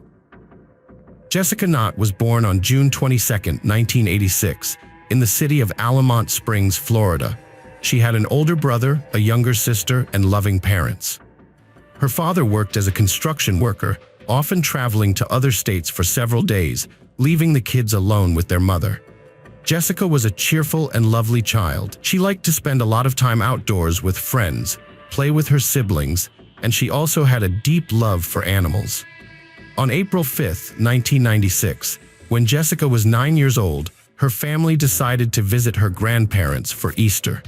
That day, her father went to the store to buy some items for the holiday, while her mother stayed in their apartment, packing for the upcoming trip. Jessica returned home from school with other children and asked her mother if she could go to the yard. She wanted to wait for her father, who was expected to return from the store soon. Her mother agreed and told her daughter not to go anywhere else. Their apartment complex was situated away from the main road, surrounded by trees, and the mother felt relatively secure about Jessica's safety. All the neighborhood children, including Jessica, always played there without constant adult supervision, and everything had been fine. A few hours later, around 6 p.m., her father returned home and asked his wife where Jessica was. She was surprised, as her daughter was supposed to be in the yard waiting for her father, but he claimed she wasn't there. The parents went outside and searched the entire yard, but they couldn't find Jessica. Frustrated, they decided to check with neighbors, hoping someone had seen their daughter. One neighbor mentioned seeing Jessica in the yard earlier. She was sitting on a bench and reading a book, but that didn't help the worried parents find her. As darkness fell and their daughter remained missing, they decided to call the police. Officers arrived in a few minutes, initiated a search, and started interviewing neighbors. Despite their efforts, they couldn't find Jessica, so the police expanded the search area to nearby streets. A few hours later, an unexpected call came into the police station. The caller provided sparse details, but the police raced to the pumping station, finding Jessica's body hidden nearby in a trash bag, mere yards from the road, but obscured by the bridge's location. Personal effects by the corpse suggested the tragic circumstances. Meanwhile, the investigators focused on tracing the 911 call. It was evident that the call came from the murderer, and the police hoped it could help identify them. But there was a challenge. The call was made from a public payphone at a gas station less than a mile from the crime scene, and by the time the officers arrived, the perpetrator had already vanished. Detectives tried to find fingerprints on the phone, but it was a challenge. It was a public payphone, so there might be multiple prints. Moreover, investigators realized that the criminal had likely wiped the phone after the call or used gloves. Experts concluded that Jessica was killed elsewhere, and her body was transported to the water pumping station. Traces on the ground in front of the facility indicated that the killer likely pulled the body from a vehicle in a trash bag and dragged it across the ground. Jessica's clothing was intact, except for one shoe. Police couldn't find it in the bag or in the surrounding area. The only lead found at the crime scene was the tire track on the ground. Police couldn't be certain it belonged to the killer's vehicle, but they photographed it and made a cast. Medical experts examined the body and determined that the victim died from strangulation based on marks on her face and neck. It seemed the killer had used their bare hands. A partially digested hamburger was found in her stomach, which she had consumed less than an hour before her death. Her mother stated that she had not provided Jessica with any such food that day, leading the police to believe that the meal was provided by the killer. Experts also found no signs of sexual assault, leaving the motive of the perpetrator entirely unclear. Initially, the police began to consider Jessica's parents as suspects, as neither of them had a solid alibi. At the time of Jessica's disappearance, her mother claimed she was packing in the apartment, and the father was shopping. Theoretically, They both had the opportunity to commit the crime. The police tried to understand how the killer managed to take Jessica from her complex's yard without anyone noticing or Jessica screaming. This led them to believe that the perpetrator likely knew the victim well, and she left with him willingly. Another supporting factor was the tone of the killer's voice during the 911 call. Despite the experts' efforts to clean up the recording, they noticed sorrow and regret in the killer's voice, as if they genuinely regretted committing the murder. The fact that the killer took the risk of calling 911 spoke volumes. The perpetrator could have done it either for the thrill of playing with the police and manipulating the investigation, or they genuinely regretted their actions and wanted to somehow alleviate that feeling. Considering the caller's evident sadness, investigators leaned towards the second option. Police inspected Jessica's father's car, finding something intriguing in the trunk. There was a roll of black trash bags similar to the one containing the victim's body. However, an expert examining the bag from the crime scene quickly determined it differed from those found in the father's car, clearly belonging to a different roll. So the man was temporarily ruled out as a suspect, and investigators shifted their focus to others. Forensic experts carefully examined the victim's clothing and body for potential clues, uncovering a few leads. They discovered a substantial amount of dog hair, despite the fact that Jessica's family did not own a dog, suggesting the animal belonged to the killer. Additionally, they found human hair on her body belonging to an unknown white male. However, the experts required a few days to extract the DNA profile. Two types of foreign fibers were also discovered on Jessica's clothes. Through analysis of their structure, the experts concluded that one likely came from a car seat cover and the other from a carpet, further supporting the theory that the victim was killed elsewhere and transported to the water pumping station by car. Regarding the dog hair found on Jessica's clothing, experts attempted to determine the breed using the FBI's database, which contained microscopic photos of hair from various dog breeds. This database has been helpful in criminal cases where dog hair could be crucial evidence. Experts compared the hair sample with the database, ruling out one breed after another. Ultimately, they concluded that the hair on the victim's clothes belonged to a Shar-Pei. It appears the killer owned a Shar-Pei, and the hair ended up on Jessica's clothes, either in the perpetrator's vehicle or at their residence. According to the preliminary theory of investigators, the killer somehow might have lured Jessica into his car, taken her to McDonald's for a hamburger, and then brought her to his home and murdered her. Meanwhile, the experts attempted to enhance the phone call recording, but it proved to be a challenging task. They decided to try a different approach and sought assistance from NASA. NASA had advanced tools for clearing audio recordings, originally designed to enhance recordings from space. They agreed to help and provided the police with a higher quality audio track. However, the experts still needed a voice sample from the suspect to compare it with the call recording and establish a match. Based on the detectives' assumption that the killer might have known Jessica, they decided to play the call recording for her mother, hoping she could recognize it. She listened to it for the first time and said that the voice sounded familiar, but the mother couldn't remember whose voice it is. However, during a second attempt, it clicked. She recognized the voice as their neighbor who lived in the same complex, although she couldn't remember his name. She told the detectives that the man often walked his Shar-Pei in the yard. Police swiftly identified the man as 35-year-old James Crow. During the initial hours of Jessica's disappearance, investigators had already questioned him along with other neighbors. He mentioned that he saw her in the yard while walking his dog, and they spoke briefly before he left. Detectives dug into his background and found that Crow had no criminal history. He lived with his wife, who was a nurse. The man was a former truck driver, currently unemployed, and he spent most of his time strolling the streets with a Shar-Pei named Pumpkin.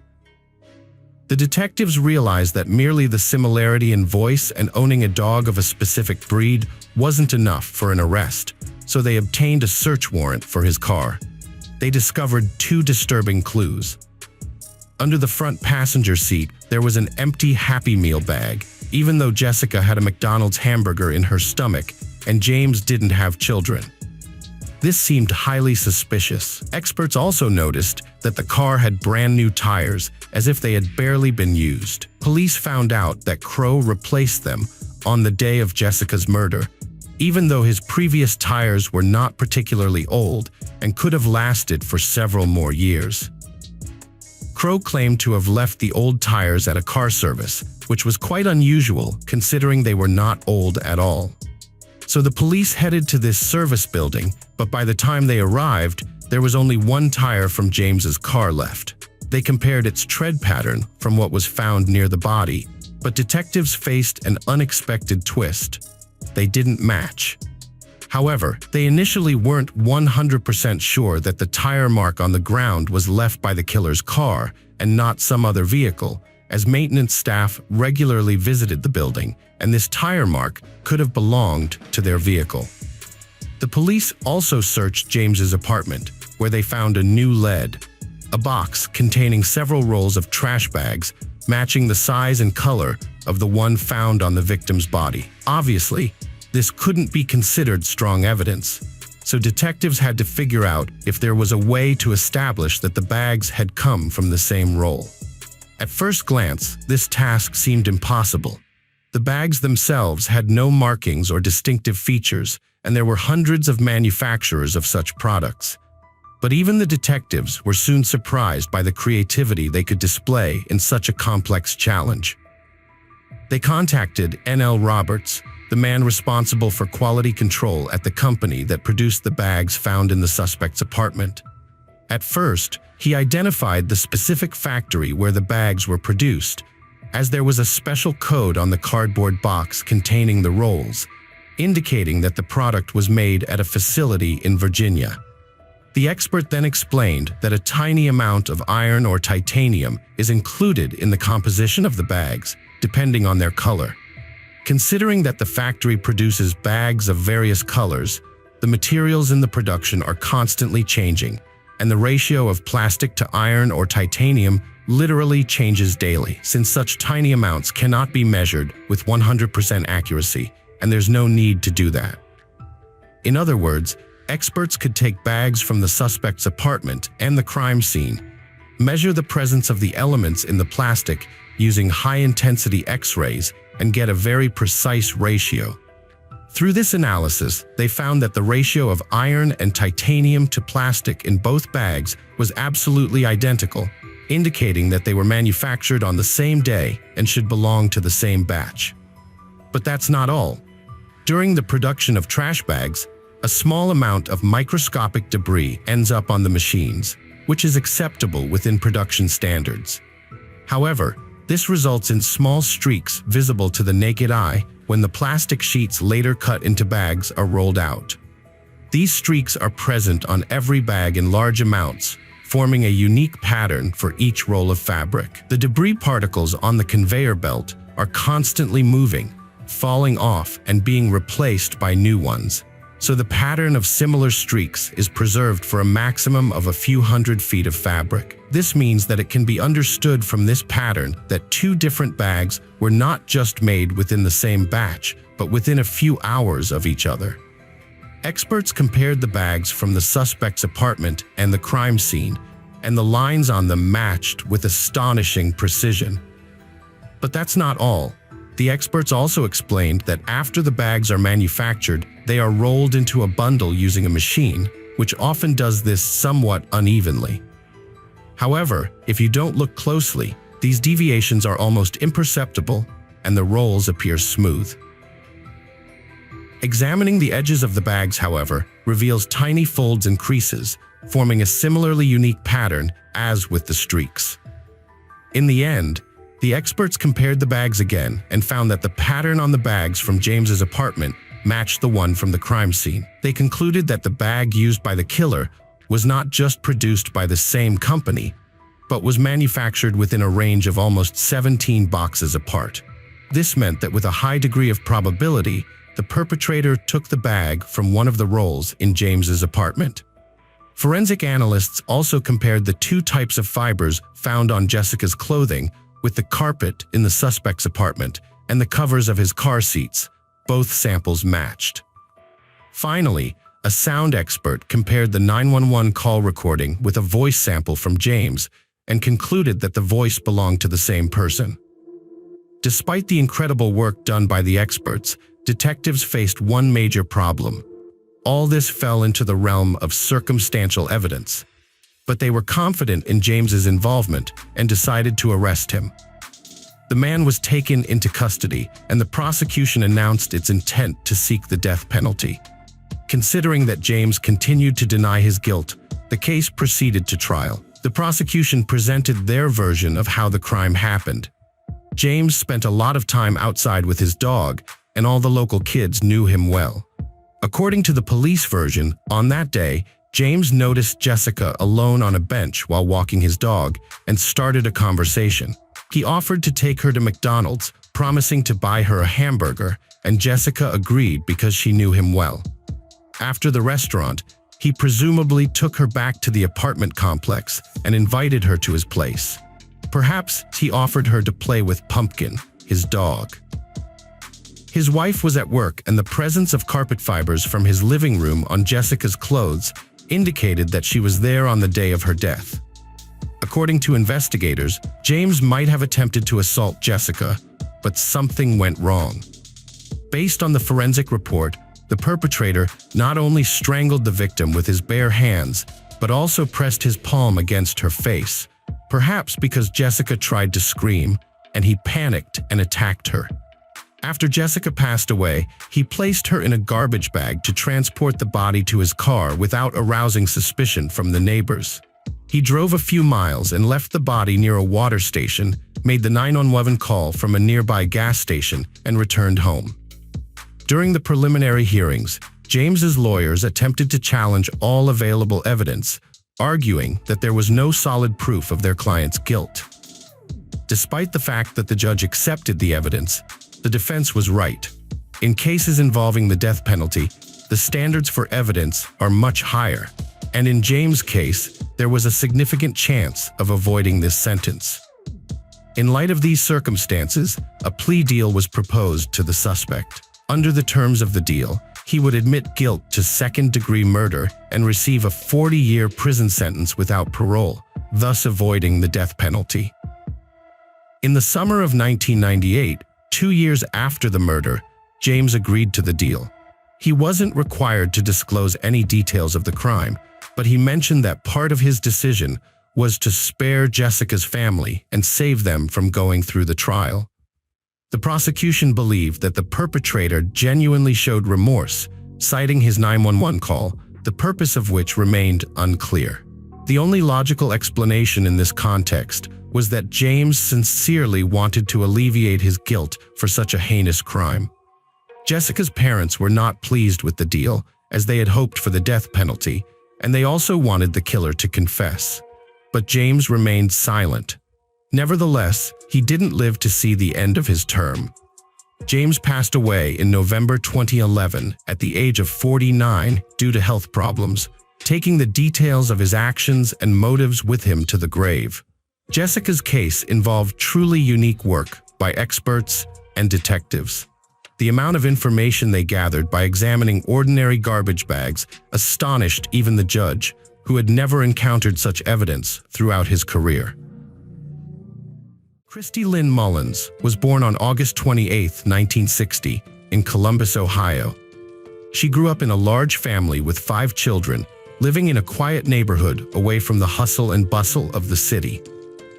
In the summer of 1975, when Christy was 14, she spent most of her time hanging out with her friends and her sisters, and their favorite spot was the pool at the nearby residential complex, especially on hot summer days. Sometimes she also worked as a babysitter, looking after the kids of people she knew. On August 22nd, one of them asked Christy to watch her child until late in the evening. The next day, Christy woke up around noon and began pondering what to do with her birthday, just 5 days away. She was eagerly anticipating it, so time seemed to pass very slowly for her. The day turned out to be extremely hot. Christy decided to go to the pool with her sister Kim to cool off. Kim went in the water while Christy relaxed on a chair. Later, Christy left without saying anything to Kim. Kim then headed home and found her missing. Around 2:30 p.m., a man called 911 to report finding a human body in the wooded area behind the shopping center. He, along with his wife and son, went there to buy a toy for their son. Their son expressed a desire to stroll through the wooded area behind the shopping center before they entered. There was a well-known trail among the trees that led to the river, and overall the place was quite picturesque, so people often went there just for walks. His parents agreed, and they walked along this path into the depths of the forest. As the family was coming back, they noticed something strange happening a few yards off the trail. Upon closer inspection, they saw a man on the ground, leaning over someone and striking them with a piece of wood. The man saw them, got up, and fled. The father approached the spot and discovered a girl on the ground, covered in blood. His wife, who was undergoing medical training, tried to find a pulse on the victim, but was unable to do so. The man ran to the shopping center and called the police from one of the stores. He and his wife provided investigators with a description of the perpetrator. A young, tall, slender man, around 20 years old, with long dark hair down to his shoulders, wearing only jean shorts and boots. Based on their description, the police created a sketch of the suspect and distributed it to patrol officers. The crime scene examination yielded no results. Officers found the piece of wood used as the murder weapon, but they couldn't find anything that could lead them to the perpetrator. It's worth noting that the victim's hands were tied with a telephone cord and her bikini top was pulled down. The t-shirt she was wearing that day was found next to the body, along with her shoes. Despite this, forensic experts didn't find evidence of sexual assault. Investigators speculated that the perpetrator intended to assault her, but something scared him off. Despite the lack of leads, the police quickly realized which direction to focus on. Christy's younger sister revealed that she left the pool with her friend named Carol, so the police went to talk to her. Carol said that on that day, an unknown man called her home, claiming to be a DJ from a local radio station. He said that there would be a cheerleading competition in their town, and the winners would get free tickets to the state fair. The caller claimed that the event would take place behind the shopping center and would start at 1:45 p.m. He told her to wait at the entrance to the trail in the woods where someone would meet her and explain everything. Obviously, this story seemed very suspicious to the police, but there were even more odd details. Carol claimed that initially she decided to go to this event with her sister, but halfway there, they ran into Christy and her sister. After a brief chat, Carol invited Christy to go with her, so they left the sisters behind and headed towards the shopping center. They arrived at the entrance to the woods and waited, sitting on the fence, but no one showed up. Sometime later, Carol said she would go to the shopping center to ask for the time. It took only a few minutes, but when she returned, Christy was no longer there.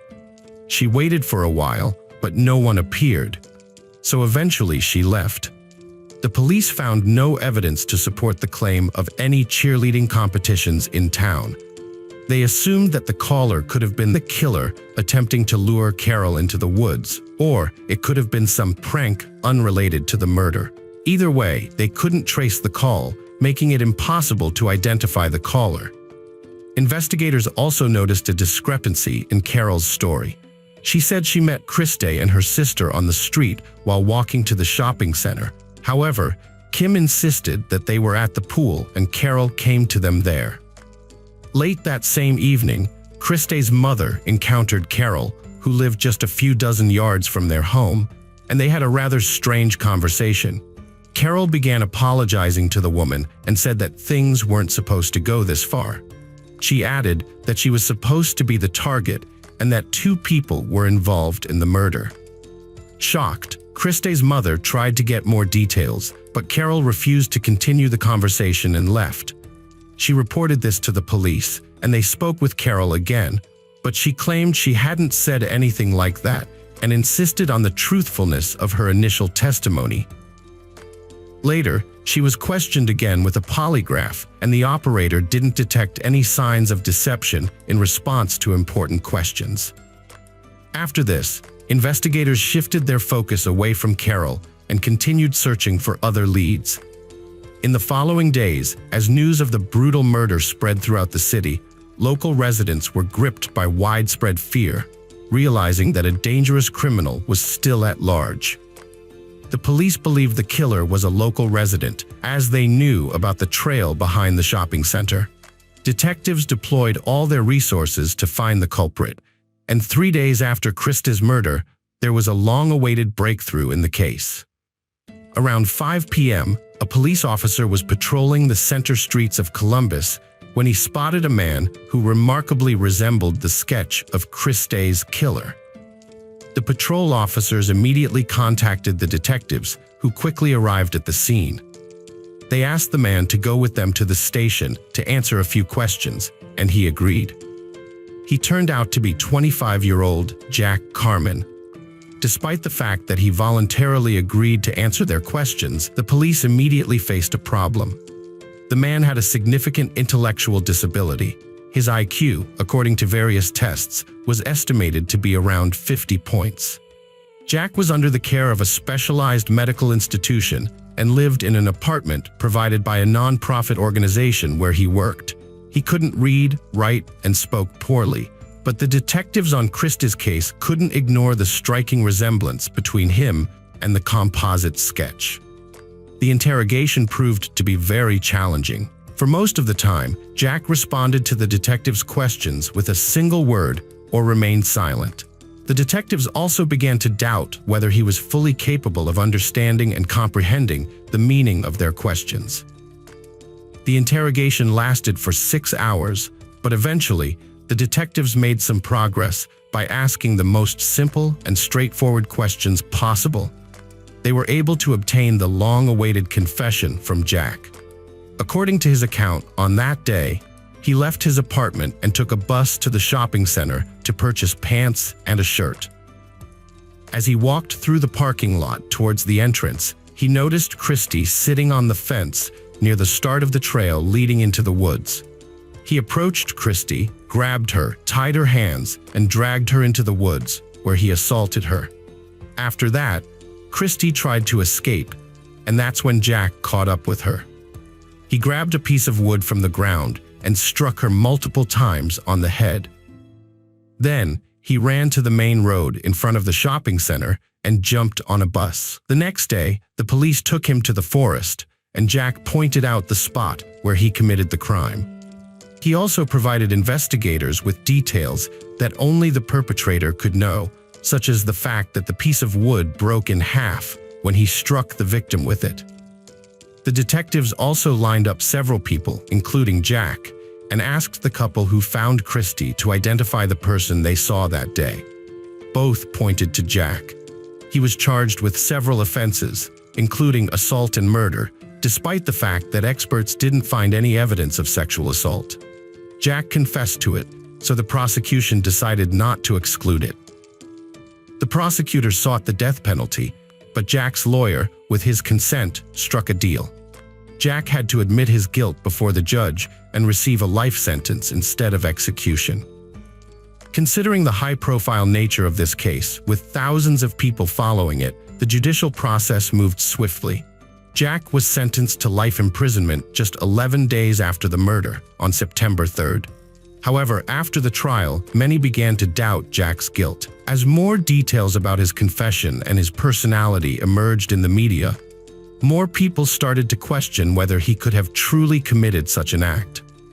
Those who knew Jack initially found it hard to believe, as he was described as passive, timid, and compliant, someone who would easily acquiesce to any demands made of him.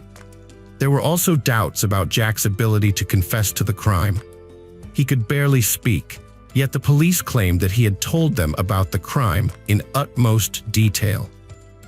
Those who knew Jack believed that the investigators had simply fed him all the necessary information.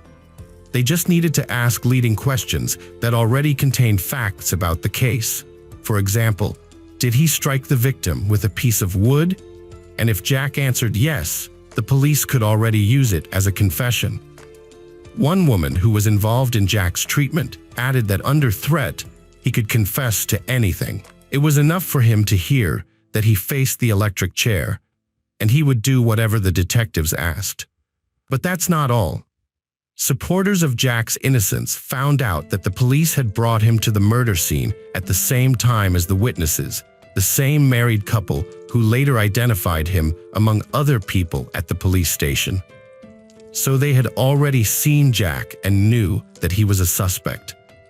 The police had claimed that the witnesses didn't cross paths with Jack, but no one believed it. There were many more facts that raised strong doubts about Jack's involvement. For example, the police couldn't find the bus driver or even a single passenger who saw Jack on the way to the city center, according to his own confession. The most significant factor was the testimony of several people in the charity organization building where Jack lived and worked. They claimed to have seen him around 1:30 p.m. If he was indeed there, he had absolutely no chance of taking a bus to the shopping center on the outskirts of the city and committing the murder by 1:50 p.m. Even if he had left immediately after being seen by the witnesses, the bus would take at least 40 minutes to cover that distance. These facts made many people not just doubt Jack's guilt, but come to the conclusion that the police had essentially coerced his confession. Even Christie's parents started to doubt that he was the real killer.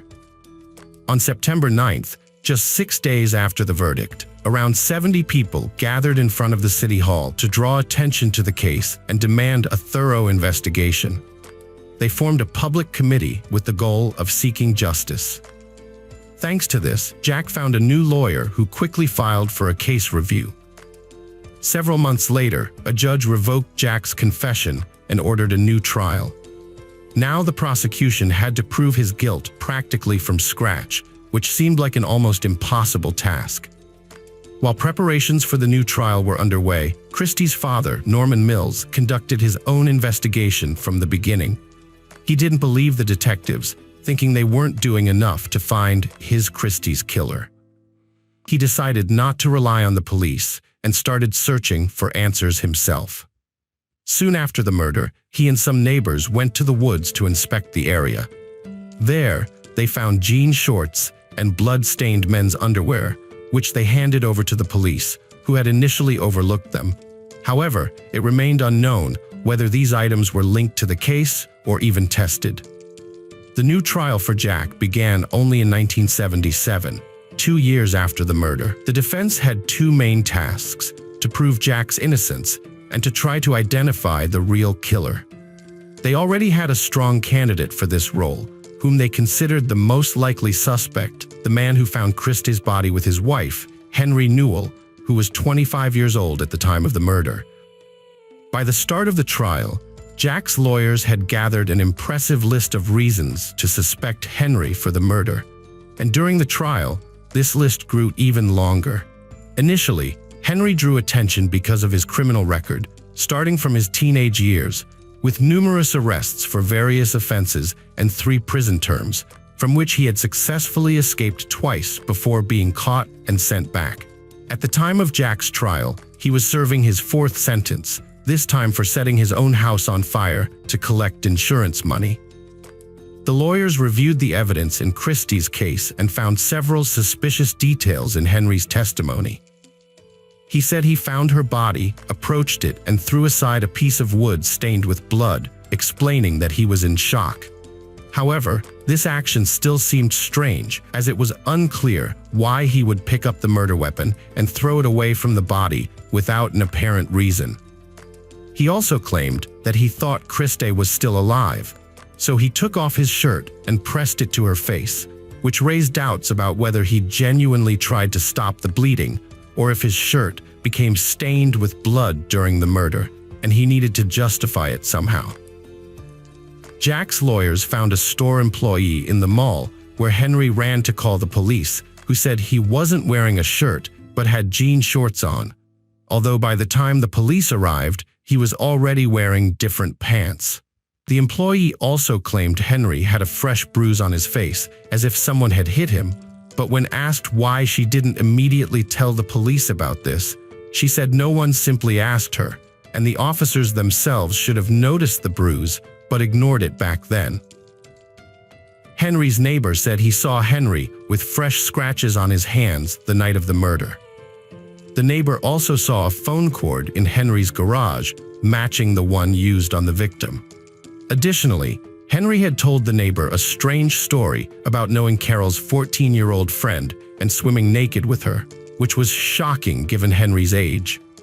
Henry's wife, Pam, also testified in court, saying everything had happened exactly as they told the police on the first day they went to the mall, and their son wanted to take a walk.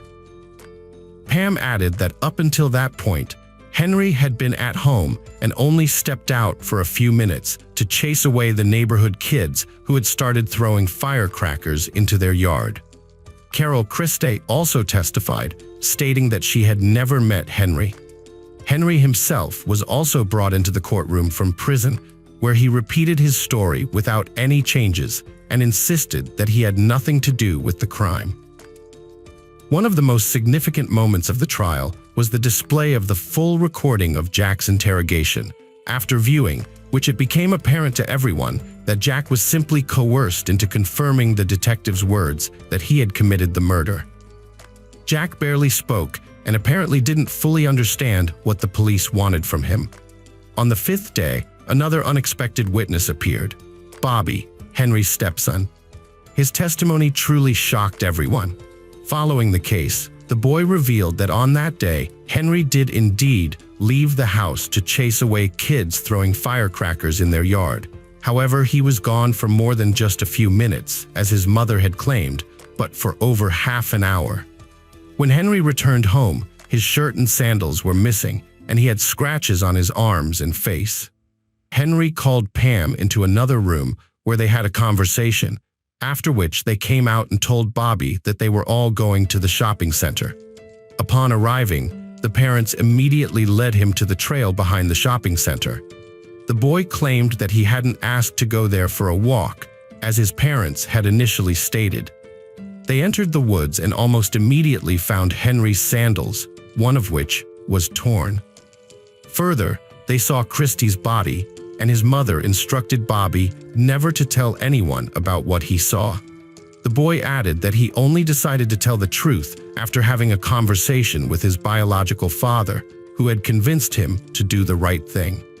His grandmother also testified in court and recounted one strange episode involving Henry.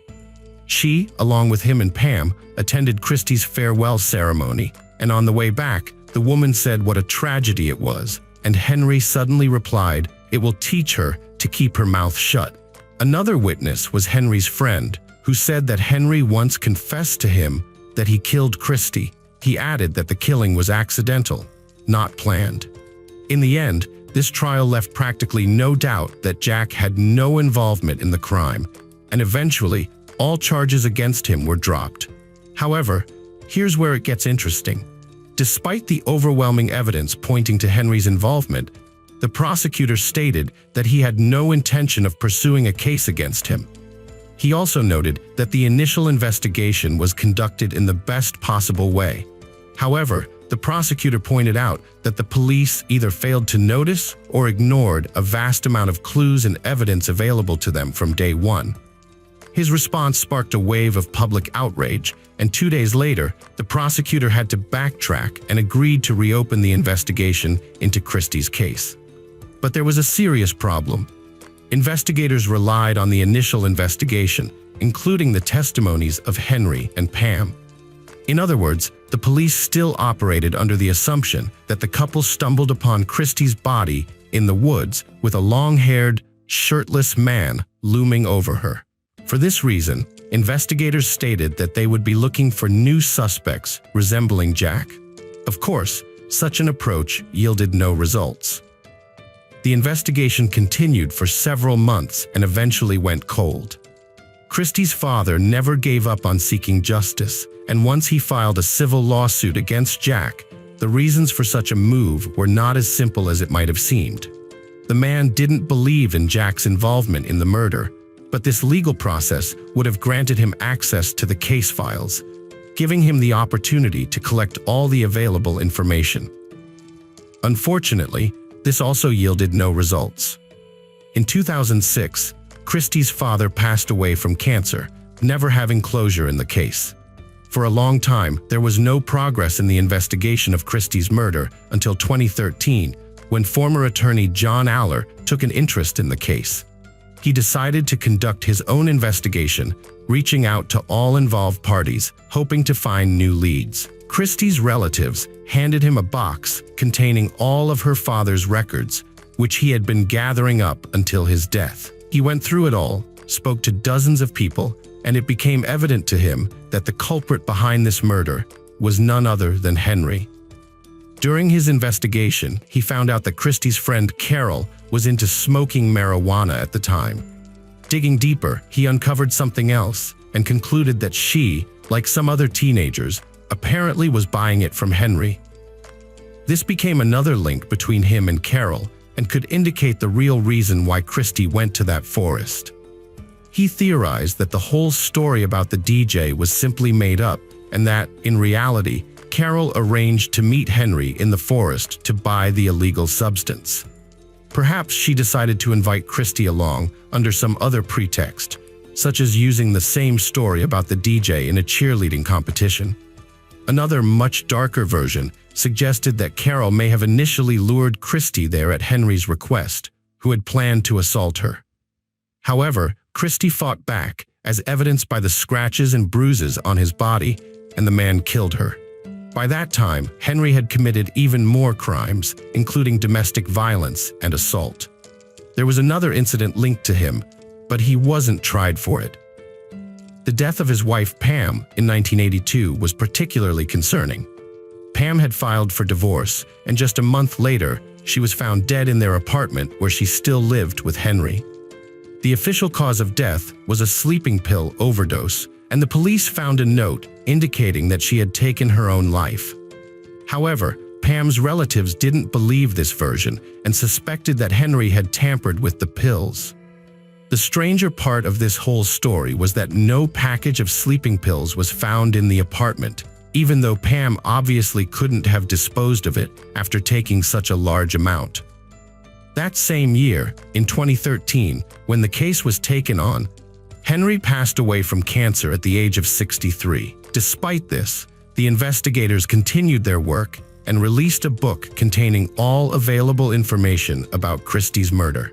The release of the book sparked a new wave of interest in the case, and Christie's relatives, along with other people, began demanding to reopen the investigation. Several of Henry's relatives also reached out to the investigators, stating that their entire family knew that he was the one who killed Christie, but had kept silent. One of them recounted that a few months before her 16th birthday, Henry had given her a car as a gift. They went for a ride together, and at some point, he asked her to stop, looked at her, and said that he had killed Christie, detailing the crime in full. The woman said she couldn't believe it, as she thought Henry had simply made up this story under the influence of alcohol. However, after reading the investigator's book, everything fell into place for her. This led to the reopening of the murder investigation in May of 2014. For many months, detectives re-examined all the available evidence, interviewed dozens of people, and re-evaluated the leads. In his confession to his relative, Henry mentioned that he had assaulted Christie. At the time, medical experts found no evidence of that, but now, with modern technology, they re-examined Christie's clothing and found traces of semen. Unfortunately, the traces were so small that conducting DNA analysis was simply impossible. The investigation continued until the end of 2015, when detectives called a press conference.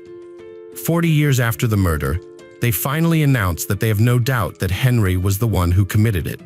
However, since he was no longer alive, they couldn't take this case to court. It was officially declared solved, and the investigation was closed.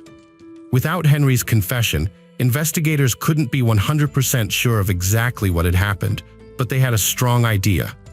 Most likely, When Henry had left home that day, he went to the trail behind the shopping center.